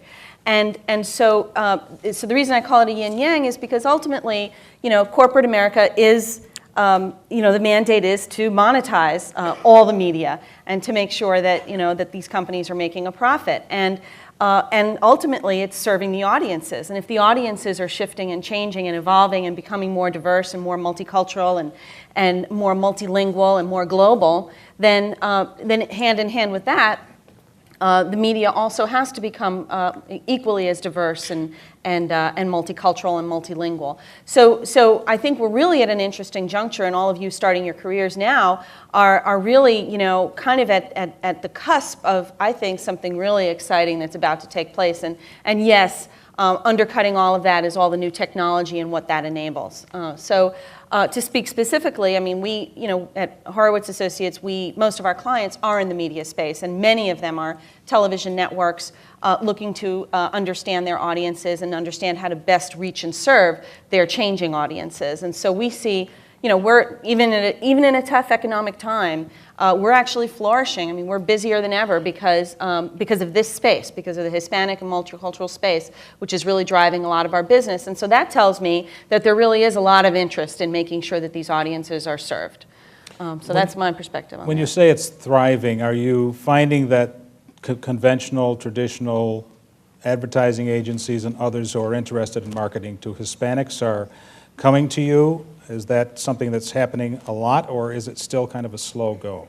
Well, I think what's happening is our clients are not really so much in the advertising space. We do a lot of what we in the industry called, affiliate sales research type stuff. So, and we also work with a lot of cable operators, and the cable operators understand that they need to get new subscribers, and where are the new subscribers coming from?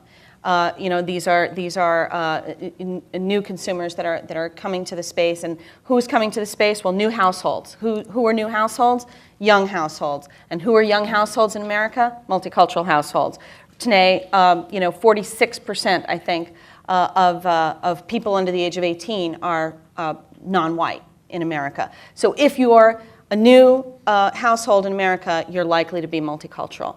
And so from a cable operator's perspective, how do we, or any service provider's perspective, how do we best, package our services to sell to those consumers?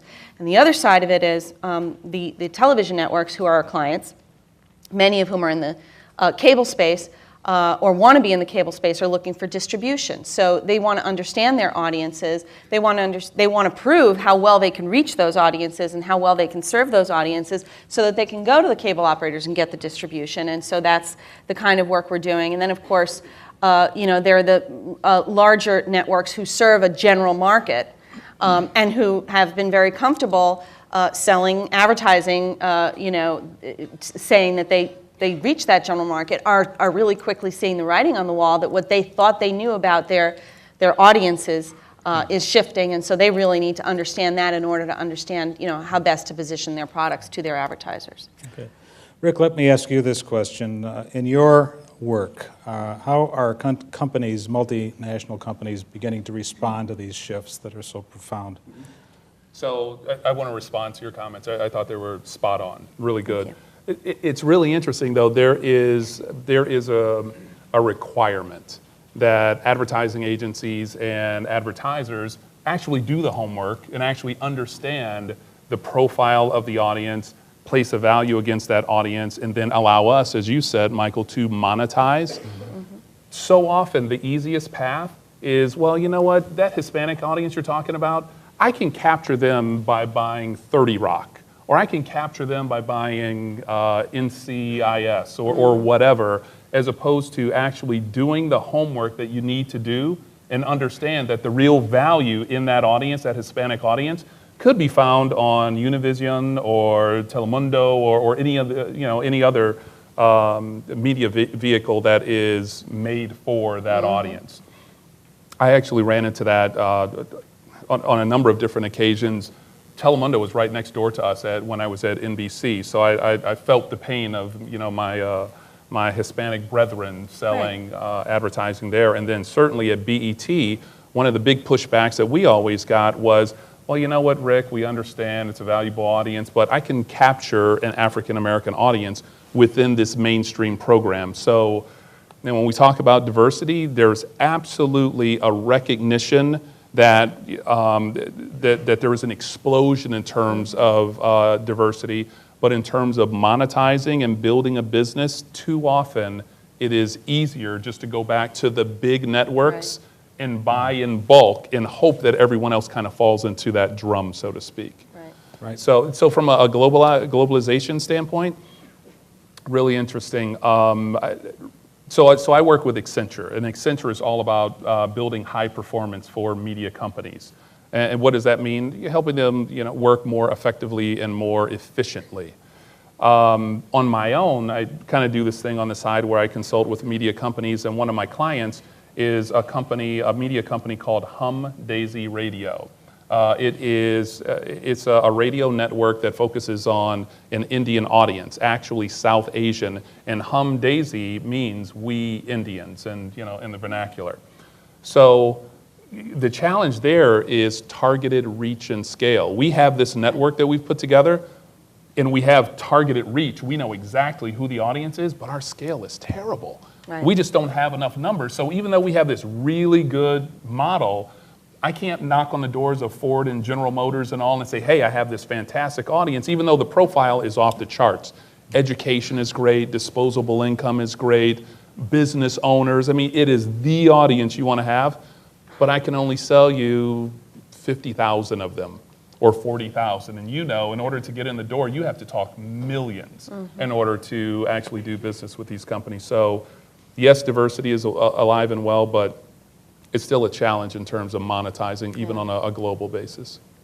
Lou, you've been in this business for a long time. You've seen it from the very inception, the distribution of programming, and you've been in programming, you've been in marketing, you've been in the technical side of things. How do you see this evolution and where we are today in terms of if you look at the census figures that we've just begun to see, you see just a sea change in the way the demographics scale out across the country? Well, I think it's interesting because a lot of the trends in terms of how consumers consume and use media are really not new. What's new is the fact that the technology has advanced to the point that enables it, right? I mean, I don't think it was out of the realm when we started doing pay-per-view, when it first started way back in the late 70s, early 80s on a big scale. People they wanted more movies, more choice, more convenience at the times they wanted. Technology back then did not allow it. So what did we do? We sucked up a lot of bandwidth. We started running more movies, more showings of the same title every half hour on different channels. And then we made it every 15 minutes on different. We sort of jury-rigged something that effectively today can be done at the drop of a hat on a smartphone or anything else.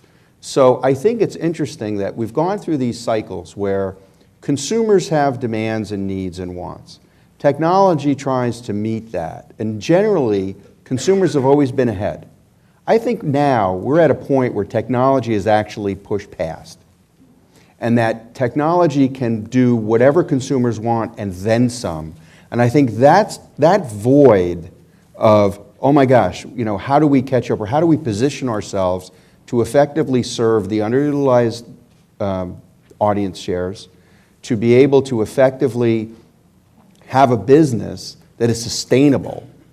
I think a lot of new businesses today that are being created, they struggle with this whole monetization and sustainability because, everybody likes something that's new and pretty. At some point, it becomes less new and less pretty. How does it sustain itself? And I think that's the biggest question of the moment, because we're no longer waiting for technology to catch up.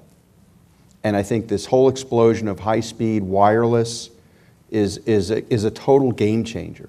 Mm-hmm. And the opportunity to consume what you want, when you want, on whichever device you prefer is a game changer. And for those people that are in the traditional silos of strictly advertising-driven business models, or even with the combination of advertising and subscription-driven business models, if they don't have the ability to adapt to some sort of transactional micro-billing or something that enables them to play in the new space, then they'll be left behind. But aren't we all taking the money away from the technology is taking our money-making sources away from us right now? How so? I'm asking because you can do standard television, you have your advertising, and you go into sales and you get money from that. But nowadays, if people can get content anywhere, where are we getting the money? Well, that's always and we're been, so used to free, we're not going to pay. I mean, that's the famous quote, right? Jeff Zucker, when he was running NBC, would say you're trading analog dollars for digital dimes or something like that. Mm-hmm. It has to be figured out, because you're right. There's more choice, there's more convenience, and frankly, given the relative quality of some of the stuff, you wonder why it's getting the attention it does, but it does.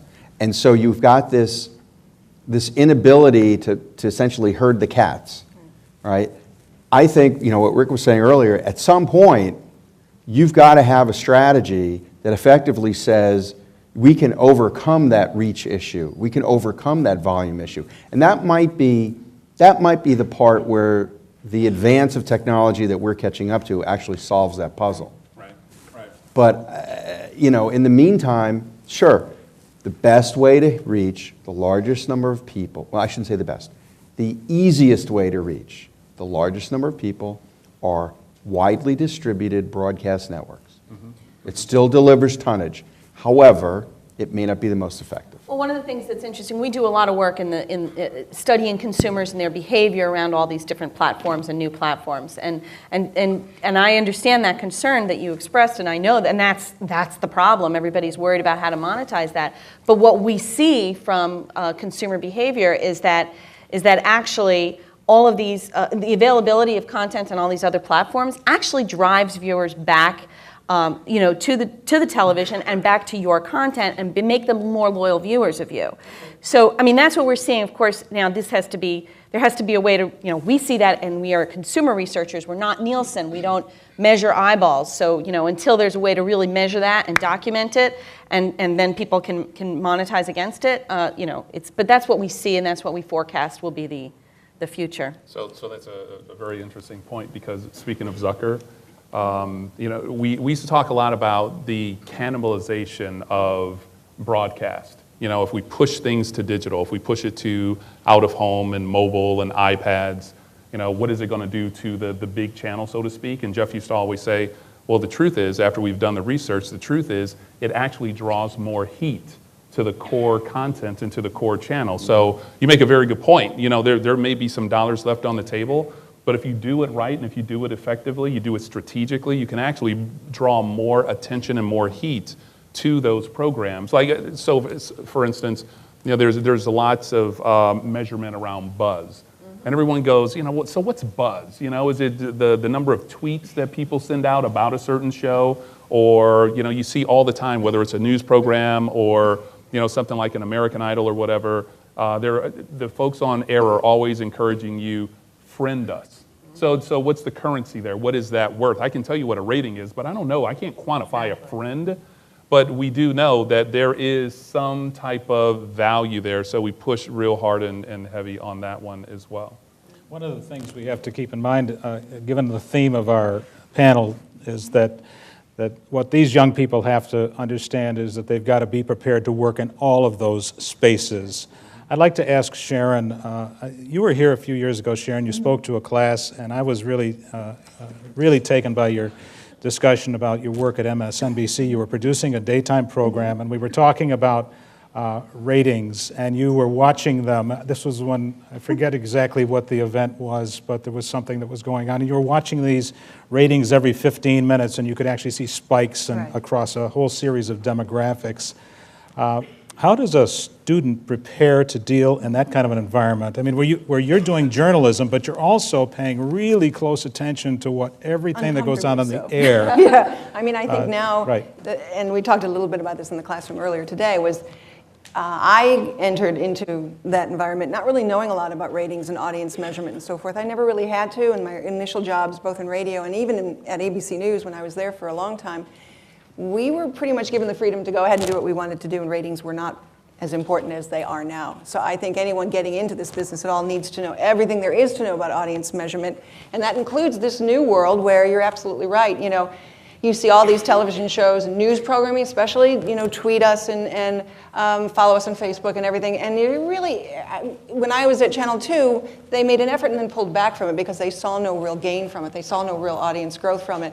I think it's too soon to say. And I think we're still watching this evolve into something. And I think the smart media outlet that gets a hold of it in the right way is going to succeed, but I'm not sure yet what it is. And so I think that if you're going into the field at all, you better know exactly what's being measured because, like it or not, it's really, I hate to say influencing, but it really kind of is influencing right down to news content nowadays.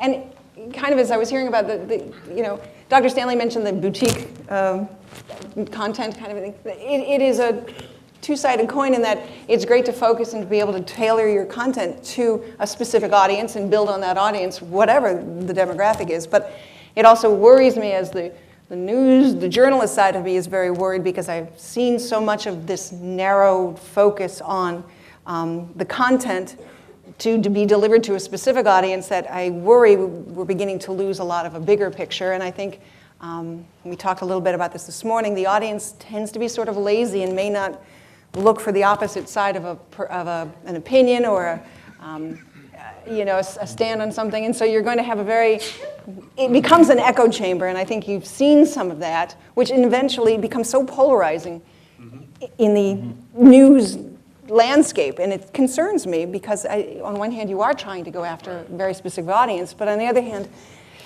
no one's now giving you that big picture. So I thought So I just want to build on that because, Michael, you made a very good point of, pointing out that this is about the students, it's not about us.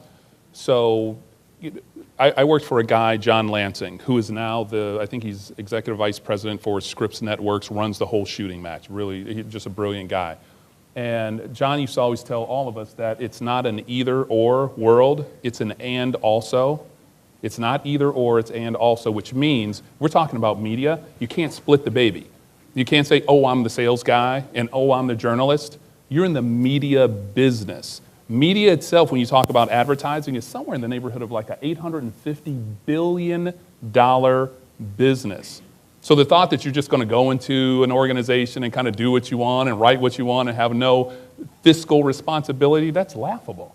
These are businesses. So to your point, I'll never forget, when I started at BET, we had a managing editor for BET.com.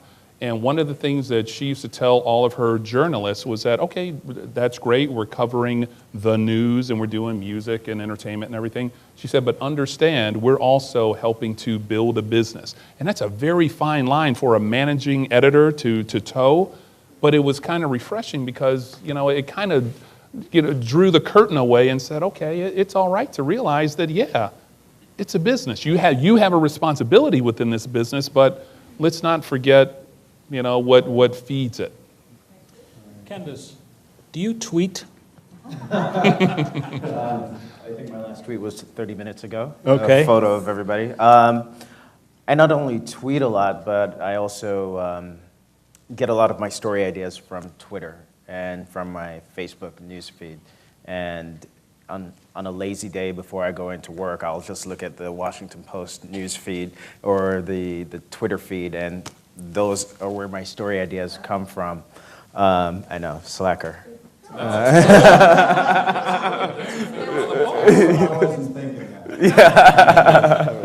was telling my students before that we were talking to at the Channel 2 newsroom in the morning. It was the best way not only to read in a hurry, but also to be ahead of the wires. There were specific instances where I was 10, 15 minutes ahead, and early enough in Twitter where I couldn't go with the story until it was confirmed, but I could sure as heck get ready and get everything lined up to go with the story as soon as it got confirmed. But I think that's the best place to get water cooler story ideas. Like Tuesday, I mentioned in the class earlier that one of my big pitch in our news meeting, we have a 9 o'clock news meeting every day, and I'm the new guy at the ABC station in Washington, so I don't have that many ideas. But I went to my Twitter feed, and the Herman Cain ad kept coming up. And I don't know if you all saw the Herman Cain ad. It's where his campaign manager is just looking there and talking, and then blows a puff of smoke into the camera, and then you have like this 10-second reveal of Herman Cain smiling. Kind of creepy, but it worked, and it got a lot of buzz, and we ended up doing a story about that. I read an interview recently with Piers Morgan, who is doing Piers Morgan Tonight on CNN. And he was talking about last spring, when Charlie Sheen was having his personal problems. And Piers Morgan got an interview with him, convinced him to come to the studio for the program. But they weren't sure he was going to show up. So they were standing by the window watching the parking lot to see if he would show up. And when he did show up, he drove in about 10 minutes before the broadcast began. Piers Morgan immediately tweeted that we have Charlie Sheen in the house.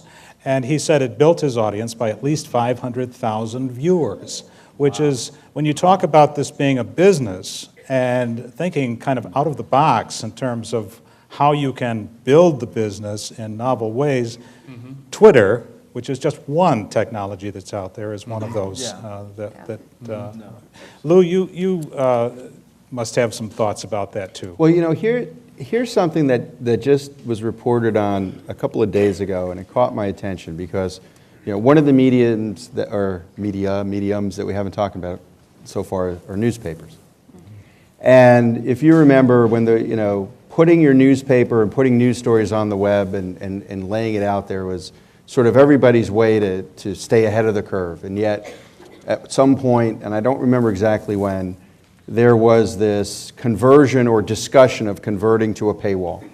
And I just saw this week the New York Times company issued their most recent quarterlies, and they turned a significant profit from prior quarters reporting, and they directly attributed it to the successful execution of the paywall that you now have to go through, the subscription process that you have to go to the New York Times. Now, the Times started this, if I'm not mistaken, it was at least 2 or 3 years ago. But the point is that once people understand that quality doesn't necessarily come free, that it's not a birthright to be able to get news over the air or online that you have to pay for in a newspaper format, I think people have now accepted that. I think before, if I remember correctly, there were a lot of arguments about the net should be free, it should be open, we should be able to get anything we want.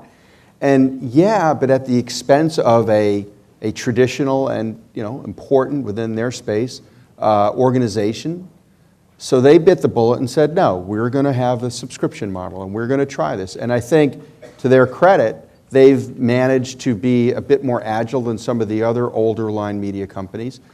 Frankly, they do an online newspaper app on a tablet better than Murdoch does with the New York Post, better than the Daily News. I even like it better than the Journal, which is not too bad. So, to me, that was like an aha moment. Like, wow, newspapers are there is a way for a newspaper or a news organization that is based in paper and print to effectively transition in an electronic age. And I think that's significant. So I have a question then. Great point. So newspaper, possibly the oldest of the old medium or media. The demographic somewhere around, 35 plus, something like that, and we're talking New York Times.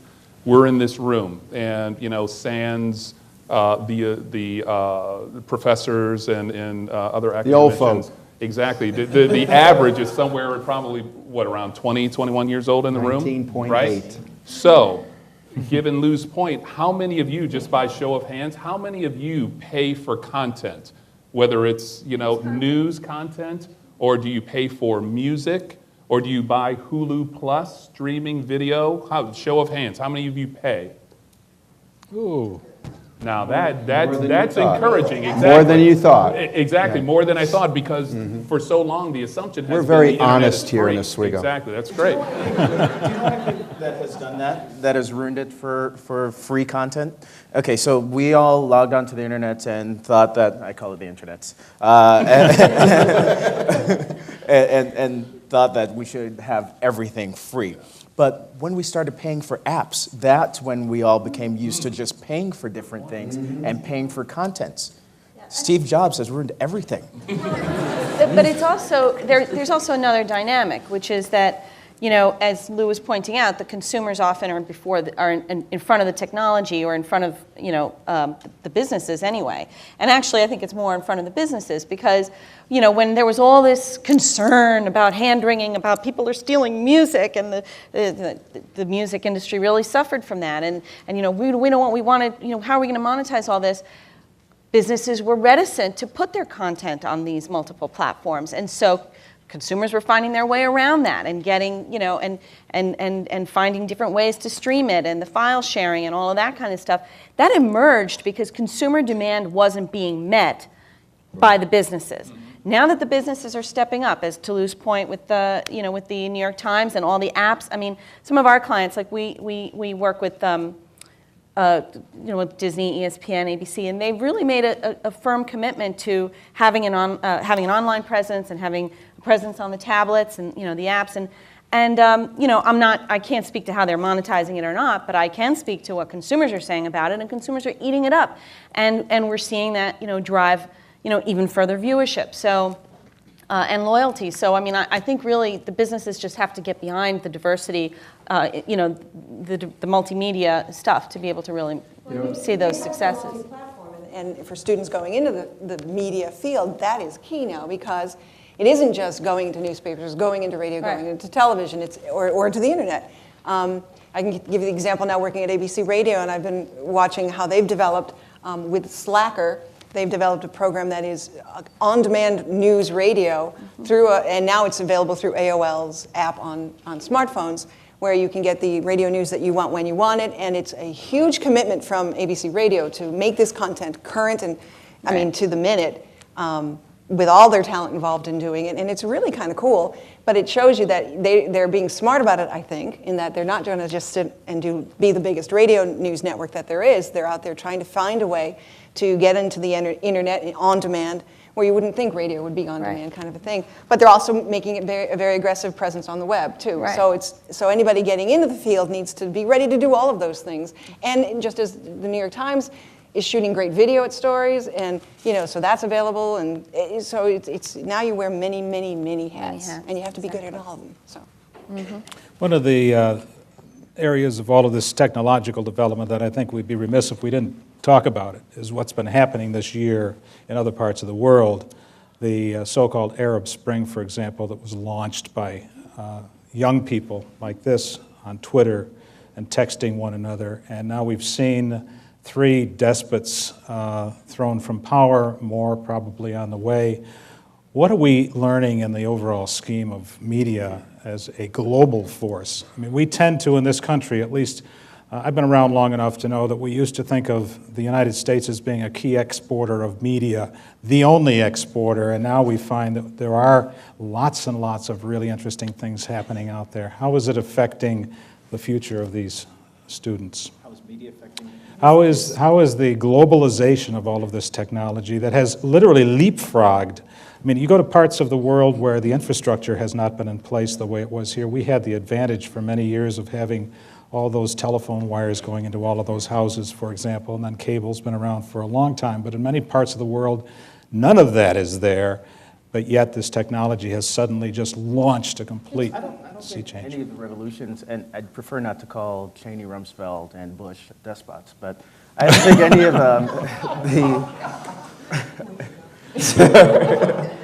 I don't think that any of the revolutions... the revolutions that we've had this year would have happened without that sort of social media spreading all around. I just think that that's the reason that it has spread throughout. I think it's the reason that London had riots. It just became this groupthink thing across the world. It's like level the playing field. I mean, information is there instantly. You do with it what you want, but it's there unfiltered. And that changes it for all the mainstream media that, like it or not, in one way or another, we're filtering it somehow, in putting the news out there. And now you don't have to wait for it. It's there. You're watching it happen. It's fascinating to see. And in any corner of the world. And you're right. I mean, it doesn't have to be an America. It can be where as long as they have a smartphone, and everybody tends to, and it changes everything. And I don't think that the mainstream media has even gotten a hold of that yet. And seeing, and I think we'll see what happens to Occupy, but it's very interesting to see the same kind of thing where, whether or not you can argue is a cop beating up one of the protesters down in Wall Street, one way or the other, Occupy members are shooting it with their phone, and they've got the video. The New York NYPD's gotten smart enough; they're shooting it back and putting it up on the web too.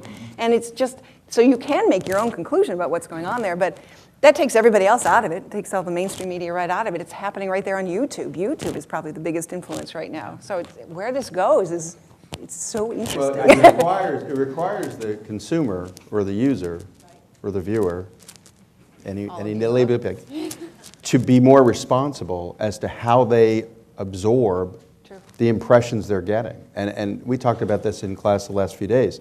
Unfettered access, lacking context, and lacking an understanding of whether what you're seeing is actually, is factual or not. I mean, the picture's factual. The circumstances around it may not be clear. And not understanding the source particularly well. I mean, you throw these videos up, it could be a video made by Occupy, or it could have been made by the NYPD that labels it Occupy. Right. Who knows? We don't know, and that's And exactly to right. me, that says the responsibility that used to reside with the executive editor or the publisher of the newspaper or the executive producer of the news broadcast is now resides in the lap of the viewer. That scares the hell out of me. Agreed. Well, But and that's true. But hopefully, it's that need for that context and that analysis that'll give us all jobs in the years to come, because hopefully there's still a need for that. But you're right. I mean, we're talking about Twitter, and Twitter's great, and it is still 140 characters. You have to tell the whole story. So are you getting the whole story? No. Are you curious enough now to go and find it from someplace else? Hopefully, yes, which is what you're saying, the responsibility of the person that's receiving it. Please have cameras when there's a riot at the Occupy Little Oswego Occupy riot. Well, then again, the other faction, there's security cameras everywhere now, Well, where that's there true. didn't used to be. So even if nobody's shooting it, it's probably, I mean, you watch, CSI, it's all on video now. It's all being recorded. I think some of the students may have some questions, and we'd like to take some time to have you, is there a microphone here close by? We have handheld microphones that we'll pass around. Is there anyone who'd like to ask a question that we can have the panel respond to? Right here. My hand. News reporting is all about giving credible and reliable information, as it's important to the consumer. Sharon and Candace mentioned that social media sites such as Twitter have kind of brought these headlines to our fingertips at a faster pace than news media could get from, say, the Associated Press or Reuters. And I just wanted to know, how can broadcasters utilize these social media tools so that way we can stay on the ball and give our information at a relevant pace? Okay. Well, some of what I mentioned, whether it's just sort of, and you two can talk about the buzz, what you immediately, when you're doing a daily newscast or whatever, and you're trying to find what's making news out there, you really do, Twitter will react rapidly to whatever's cooking, and then you pursue it and find out what this is, the story, like the ad, the Herman Cain ad. So in that sense, you're using that as a tool. I'm less sure yet if we figured out how we're going to do the opposite end of the promoting it from within the newsroom and getting you to watch us. I don't think yet that I used the example this morning. I think one of the Syracuse stations was using tell us how you want the news to be the lead of the story, or something going on where, if you tell us on Facebook, we'll then react. I'm not sure that that's yet good or helpful in any sense, but I think we're still figuring that part of it out. But I do find it to be one of the resources to use in addition to your standard making a phone call reporting, getting your reporters out there. It helps give you some direction in what to pursue. And then you're back to the usual doing the real reporting. I think it used to be that if there's breaking news, you want to get on air first with that breaking news. And I think in today's day and age, you need to get on Twitter first in order to drive people to your on-air product about that breaking news. And that's the key, I think, as broadcasters. But there's been some debate, and I'm trying to remember a couple of weeks ago I read, was it Politico? No, somebody was saying that you don't put out on Twitter what you got, because you tip your hand. There's no time to wait. That's the debate, though. There's no time to wait. Tip your hand to the competition. Though? Yeah. There's no wait for it at 11. There's no... but to what degree do you tell everything you've got when you've got it? Yeah, you're going to die from this virus. News at 11. That's different. Very local and different. Yeah. Good luck in the next 3 hours. But if you have an exclusive, do you do it? Do you tweet it? If you've come up with an exclusive and your newsroom has worked forever on it and you've got it, and do you hold on to that sucker until it's time? So here's something that caught me as interesting this morning. So it's Thursday morning, and on the Today Show, they are talking about Ruth Madoff's interview that's going to appear on 60 Minutes about the fact that her and Bernie tried to kill themselves 2 weeks after, like Christmas Eve. Allegedly. Yeah, whatever. If you believe it. And then they woke up. Now, of course, CBS has the exclusive. They get the clip, which helps them drive 60 Minutes. But immediately after that, they made a very big point, which was, and we have the exclusive interview live with Ruth and the son and the daughter-in-law Monday morning on Today. Mm-hmm. And I'm thinking to myself, okay, so I'm not so sure how they've positioned which is more interesting. I mean, from their standpoint, you'd rather have a live conversation with 3 people in the studio that morning. You can still come get more out of what you're going to get out of 60 Minutes. Right. on our air on Monday morning. And then I'm thinking to myself, how clever of 60 Minutes. And I didn't watch the morning show to know if they'd given anything to the morning show. But the point is, it's like, okay, so they're going out and essentially saying, today has the biggest audience share. We need the audience to find 60 Minutes. And how do you balance those decisions? Because as you were saying earlier, would you, it's sort of like a bigger question of would you tweet it, let your competition? Right. Well, what's this whole process of providing footage to a competitive network in order to promote a show that's that's out there. They'll release it and that's out there. But it's so interesting that you're bringing this up because I was watching GMA and they were so skilled, I mean so skilled at making it sound, even though it was a 60 Minutes exclusive, they happened to have Barbara Walters talking to Bernie. So they're, yes, this is the alleged attempted suicide. They must have gone 3 or 4 minutes into their coverage, both the headlines and then the tease and into a Dan Harris piece before ever mentioning 60 Minutes. It was, you buried that part of it. They had Barbara Walters on the set, disheveled looking, looked like they just brought her in to talk about this big interview she had. But so the hook is the 60 Minutes soundbite that everybody has. But they'll do everything that they can to downplay the fact that it came from 60 Minutes. And NBC did the same thing, because I saw NBC's coverage. They mentioned it briefly, and they led with it. But during the entire story, NBC never has a big bug.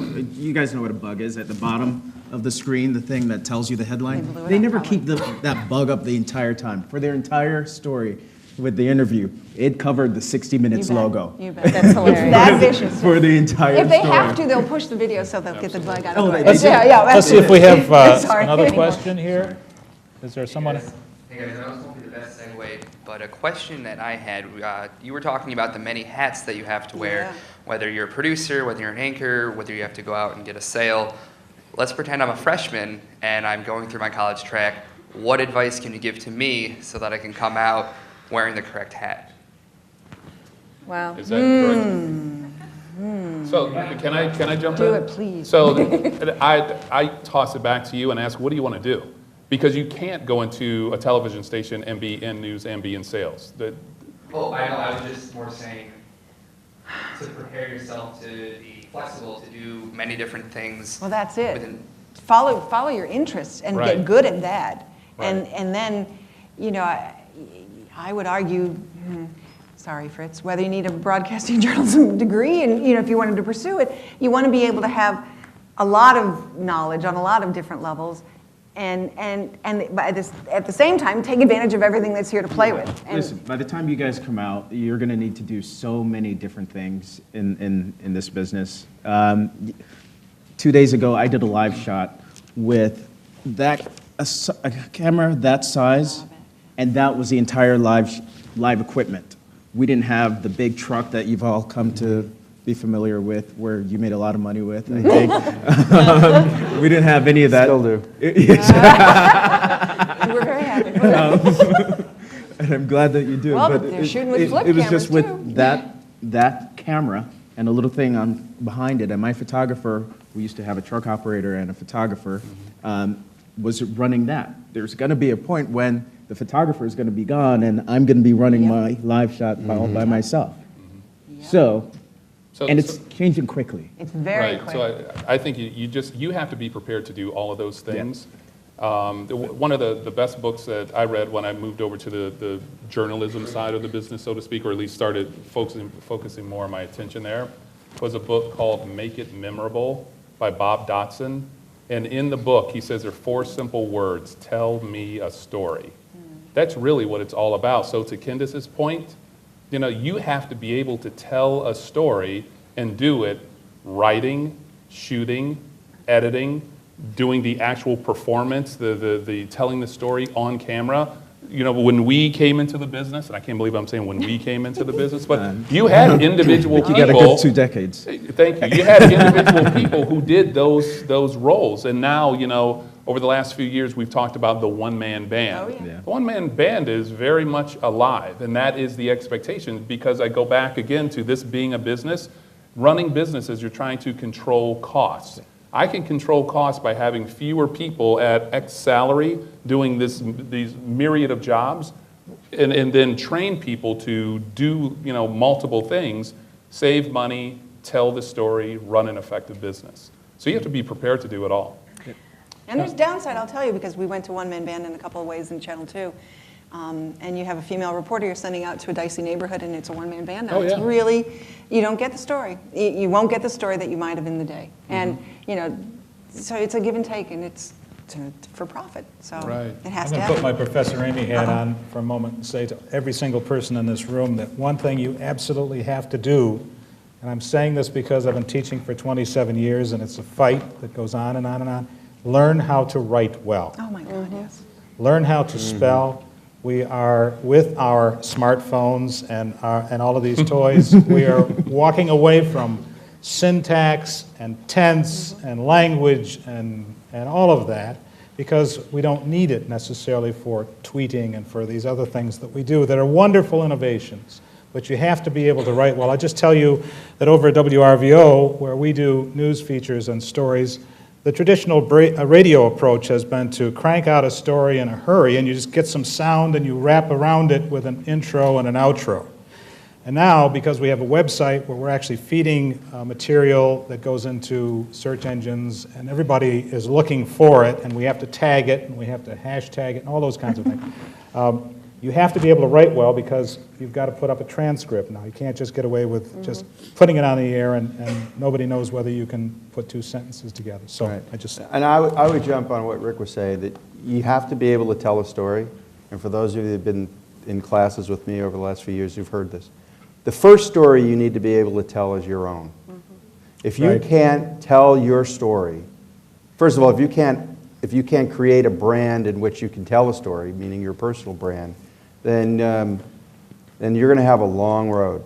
And I think that the whole ability to communicate, to be able to communicate and then absorb information and translate it in a way where you're effectively presenting yourself, where you're effectively presenting your ideas.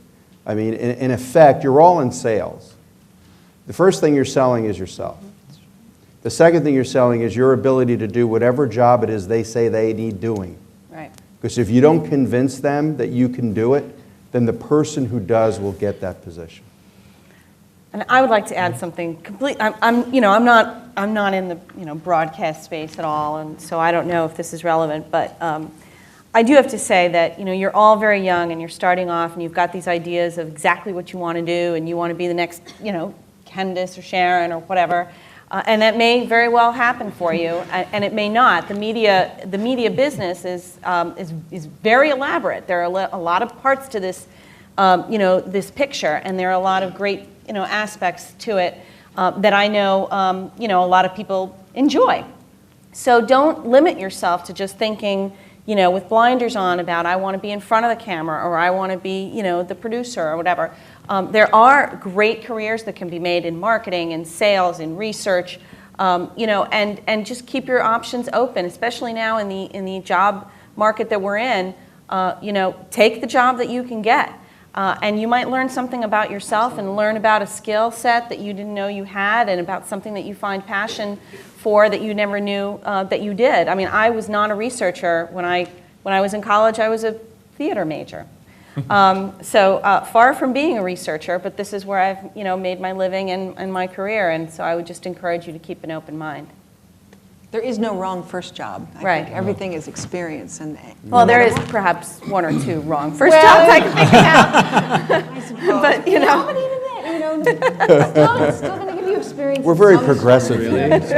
No, I agree. Who's got another question here? You have another question up here? Okay, to go along with our theme of diversity, how important is it to diversify yourself with the way you communicate? As a Spanish minor with a primary reason being able to be a flexible and adaptable communicator, do you feel having that skill improves your chances of securing a job in the job market? Well, I mean, from my experience, especially with Spanish and really any language, extremely crucial. In order to be competitive in the next 20, 30 years, you're going to have to be bilingual, really, or at least be open to learning another language, because a lot of people out there are going to have those language skills. And certainly, being able to speak to your audience, your constituents, your clients, And in my case, my research subjects, having another language is essential. And it's not only the language capability, but it's also putting on, really understanding from a cultural perspective where other folks come from, even if it's not your own culture, just being able to appreciate it and embrace it. That would be my thoughts on that. I totally agree. Agree. Thank you. Another question? Sí. Señorita. So one of the biggest stories that broke in the past week was Gaddafi's death, and a lot of the coverage broke first through Twitter. A lot of the coverage stressed that it was based on unconfirmed reports and it was a one-source story, which goes against what we've been traditionally taught, which is really stress accuracy first, stress having as many reliable sources as you can have. Do you think in this age of new media, this is where journalism is going? It's there. I mean, you're absolutely right. And if you watch the coverage as it unfolded, and I kind of went back and forth, and I kind of hung on CNN actually at the end of it, where they were loath to say it was for real, even when they had the video, partly because in Libya there had been a couple of false alarms and different stories, and so they got burned a little bit. And you're absolutely right. You don't want to go with one source. But because you have all these people with cell phones taking pictures and showing his battered body and so forth, it became pretty apparent that that he was dead. At issue still is whether or not he was killed before or after he was captured in the whole 9 yards. But I mean, it's there. You can't. You cannot put the genie back in the bottle. I mean, it's there and it's happening, and it puts media outlets like a CNN in a really tough spot because. At what point do you go with the story hard? What point do you put the banner on that says, Gaddafi dead, or reports are that Gaddafi's dead, and it makes it tough. And because of the immediacy, that's where you really have to use, that's where that control room is using the judgment in how to declare something or how to define a story. And that's where the media is and is going, that immediacy. And so mistakes get made, and bad news gets on the air. In this case, he was truly dead, so. But I just pay attention to his wiki page, and that said that he was dead. And that was good enough for me. I'm like, sold. Dead. But it's a good question because it's, whether even on a local level, somebody can post something, like you said, Lou, you're absolutely right. You don't know who's really posting what. You really don't. And there's a lot of, with Wikipedia and so forth, there's a lot of self-policing because they're trying to be credible. But you just don't know, and that's where you do need 2 and 3 sources, and you need. Yeah. And mistakes will be made. Yes, they will. How many times was Steve Jobs reported dead before he actually died? God, yeah. I mean, months and months of this. I mean, and that's very embarrassing. But there is this pressure to be first. Oh yes. First creates an impression in the mind that when I want news and information and I need it right now, this is the source I go to. That's one piece of it. There's another piece of it that says, okay, first means now not only do I have the story, I have something to promote. So I can promote the story and I can promote the fact that we were first. And again, trust us, rely on us, we're first. Right. And then the other piece of it is just from a marketing standpoint, you kind of have 2 options. You can be first or you can be second and then try to prove that you're better than the guy who was first. That's true, though. And proving that you're better than first when you're in second is hard. It is an uphill battle.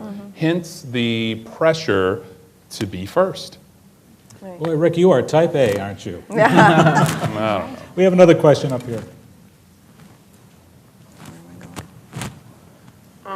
It's a really bad segue, but I want to go back to the subject of writing. One of the things I'm concerned about, during like 1950s, sports journalists were revered, how they would cover the news with good writing and great analysts. Now sports journalism field has completely changed. It's based now just on stats on the internet, on dry press releases sometimes, in some cases I've read, written by people who barely even know the sport they're writing about. And now I see journalists, they write updates, minute by minute almost, updates on Twitter. So with that happening, because you can get this off the internet, where is the role of the sports journalist, the reporter, the writer? Where's their role now in journalism? Who wants to take that? Here's what I would tell you. This plays exactly into what was being said before. First matters. And because of the unique speed, the instantaneous access, distribution and access of information, the amount of context, the ability to confirm sources, the ability to understand where this news is coming from is pretty much lost. And if you watch any of the sports reporting, in fact, there's a lot of critiques, frankly, of sports reporting, even on the worldwide leader, where you will see their experts talking about something that they're talking about as if they broke, when actually they read about it somewhere else. And there's not a lot of attribution. There is a sort of a mashup of fact versus fiction. I think that doesn't just stick in the sports world. I think that's effectively what we're struggling with now in terms of news, factual news, the ability to understand and accurately absorb and then process what you're hearing. And again, the technology is sort of leapfrogged ahead. There is no good way to understand. And understanding from the business side, you're right, Rick. Ricky Bobby says, if you're not winning, you're losing, right? So first is first. Now, if you can figure out how to be first with a statistically higher batting average than any other body who's trying to be first, well, maybe that's the winning formula. Maybe you just have to, your processes have to focus at the speed of light in whatever fail-safe you have. And then there are going to be those stories where you'll just take a flyer because it's too juicy or it's too important not to be out there. But, it kind of, I mean, there aren't very many great sports writers left anymore. And frankly, they're all on television now, right? If you think about it. But again, I think I think the good news is you're here. You're here at a place where you can figure out how you can fit in, and you have access to everything you will need to help you develop. And so I wouldn't overanalyze or sweat about all the particulars. I would just tell you that if you're not doing something, you're not doing enough. Get involved, be active, try different things. College is a perfect place to fail because nobody remembers your failures in college. They only remember your failures when you're the president of a bank that's gone into foreclosure and you've got to go to jail for 12 years. Or that's even a then failure. You can walk away with a huge Right. bonus. Right. But you also make choices. If you chase those Twitter feeds of your favorite sports team, and that's the extent of your following the so-called journalism related to your team, when there are other options, there are people writing well about it. You go looking for that. Lou said the New York Times is worth reading. Read the New York Times. Train yourself to do that. That can be very helpful in getting you to really focus on what the opportunities are, because they are out there. Is there another question or two? We have one down here. Hello? Oh, wait. Yes, go ahead. Where? We'll come to this gentleman. Oh, over there. Nowadays, we know that social media has gained increasingly popularity, both in USA or in China.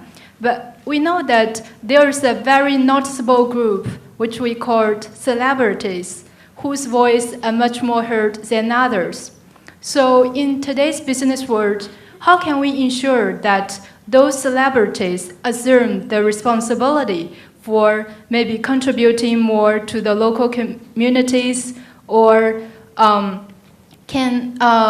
can they just assume the responsibility to convey the messages for helping out those poor people, whether in Africa or in other areas? And I know that I assume that maybe you all are the celebrities. So I'm considering how many of you have shouldered the responsibility to take advantage of the social media just to contribute to the communities. Thank you. Thank you. So I'll jump in on that one. It feels like, legislating some type of morality or something like that.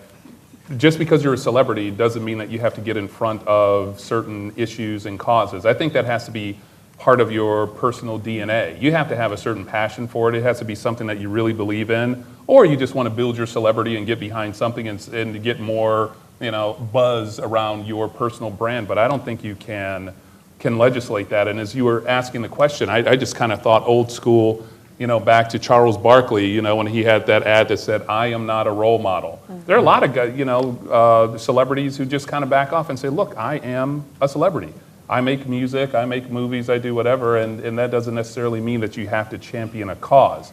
I think if you're smart, you align yourself with some cause, but you can't force them to do it. Well, I think today, though, if you're faking it, it's pretty obvious. It's pretty obvious. So you either want to do it and you do it well, or don't do it at all. Yep. And what Twitter does, and I think you've seen in quite a few celebrities, takes away the middleman. There's no more filter. They can be whoever they are and do whatever good or bad they want to do. And you're seeing it directly. Ashton Kutcher's been on the forefront of doing a lot of both good. And the thing is that it comes back around and gets you, because suddenly if you're breaking up with your wife, allegedly or not, suddenly if you're not tweeting, people are wondering and so forth. But you can use Twitter as a celebrity to build causes, and people follow, and even resurrect a career. A lot of these celebrities that you haven't heard from are very active on Twitter and are rebuilding their careers. And so if they want to be active in some sort of community activity, they can do it a lot easier through something like Twitter or Facebook or whatever than maybe in years past. So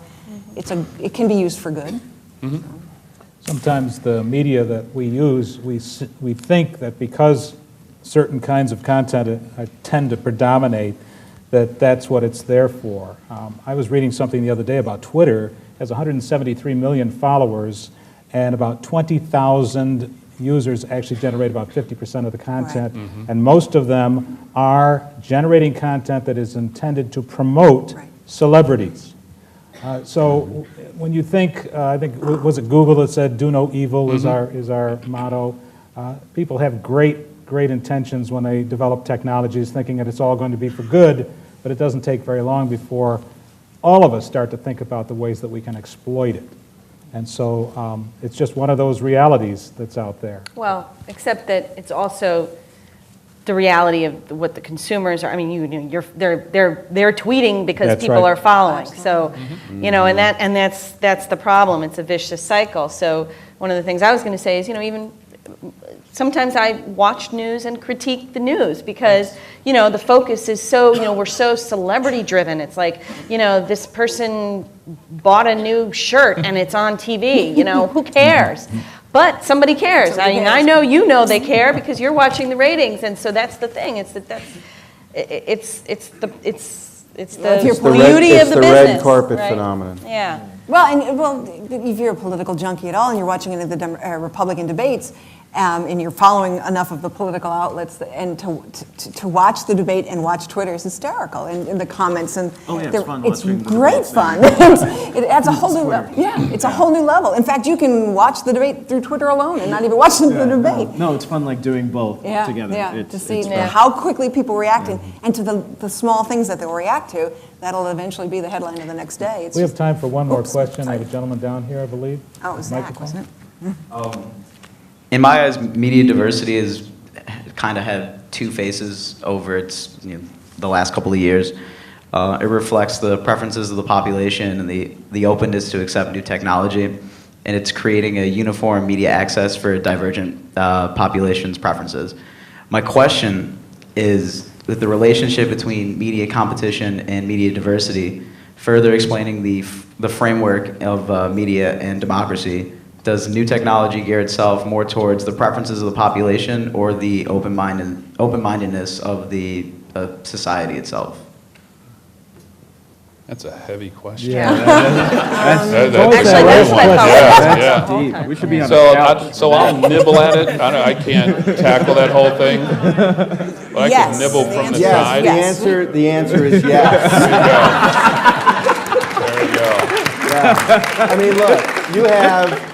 I think that technology and what I call the democratization of distribution has effectively empowered people who can embrace the technology and figure out a way to exploit it. Now, is that good or bad for society? I think that is the fundamental question that we are trying to figure out. And what I would hope, being the optimist, is that it will be sorted out so that it can be for better.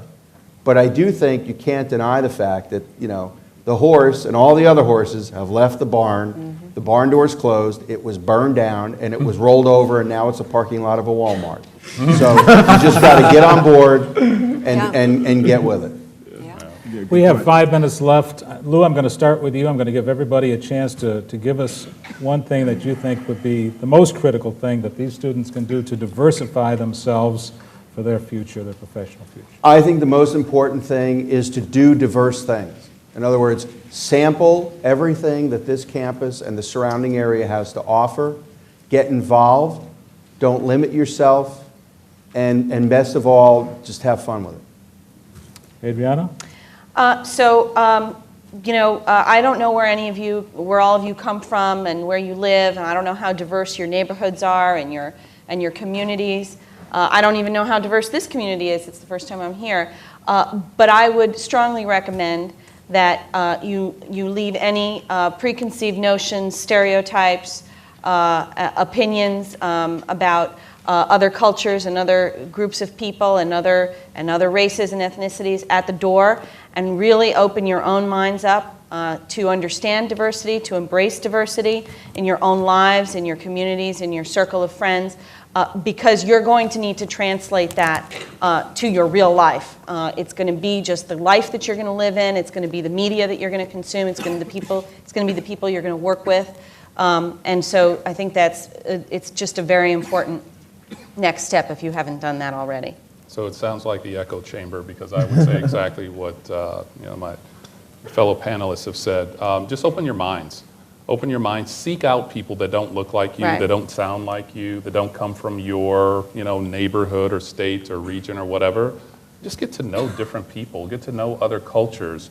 And so then take that same principle and understand that when you go into a media environment, that you're going to have to do different things. You're not going to do one thing. You're going to do multiple things. So be cool with that. Embrace it. And as I told the students in the classes that I spoke with, I'm a huge believer in knowing and loving yourself. Know what you do really well. Know what you like. And align those things with what you want to do career-wise. The other day I'm driving and I heard a talk radio personality say, you're not born a circle and die a square. You're kind of who you are. You learn things and you have experiences, but you are who you are. So embrace that. Don't try to change for other people. Embrace who you are, and whatever it is you want to do, go for it with gusto.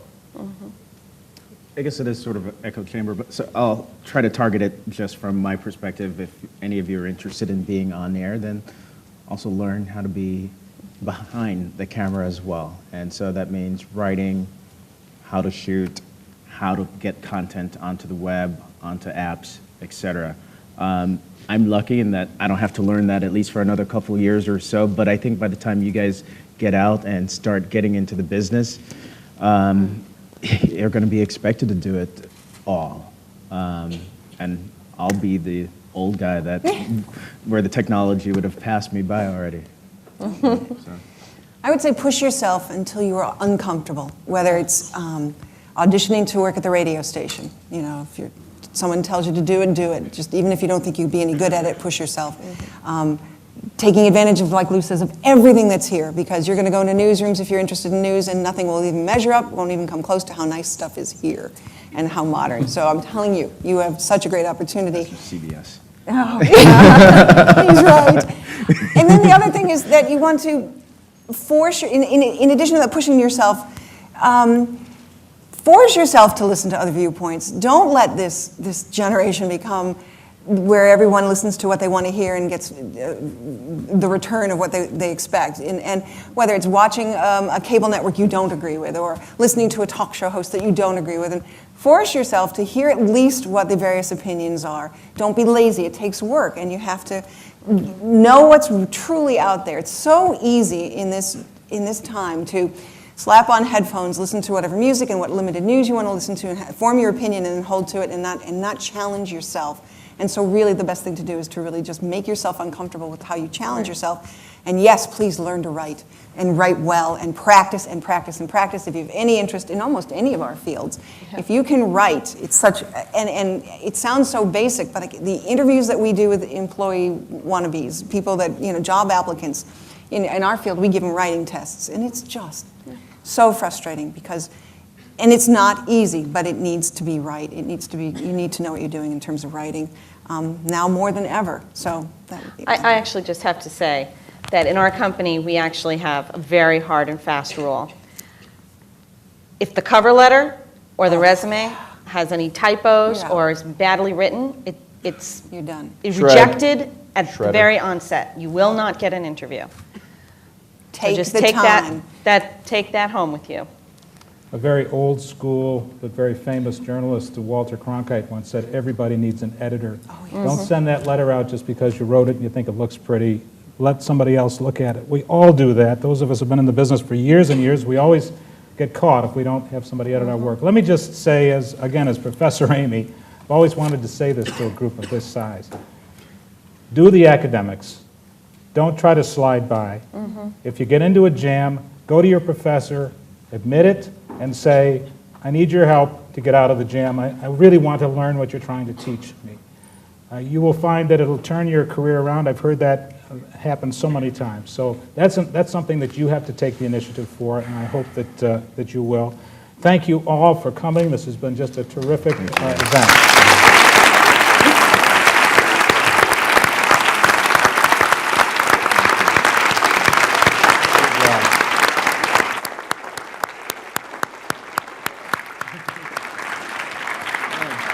Standing up.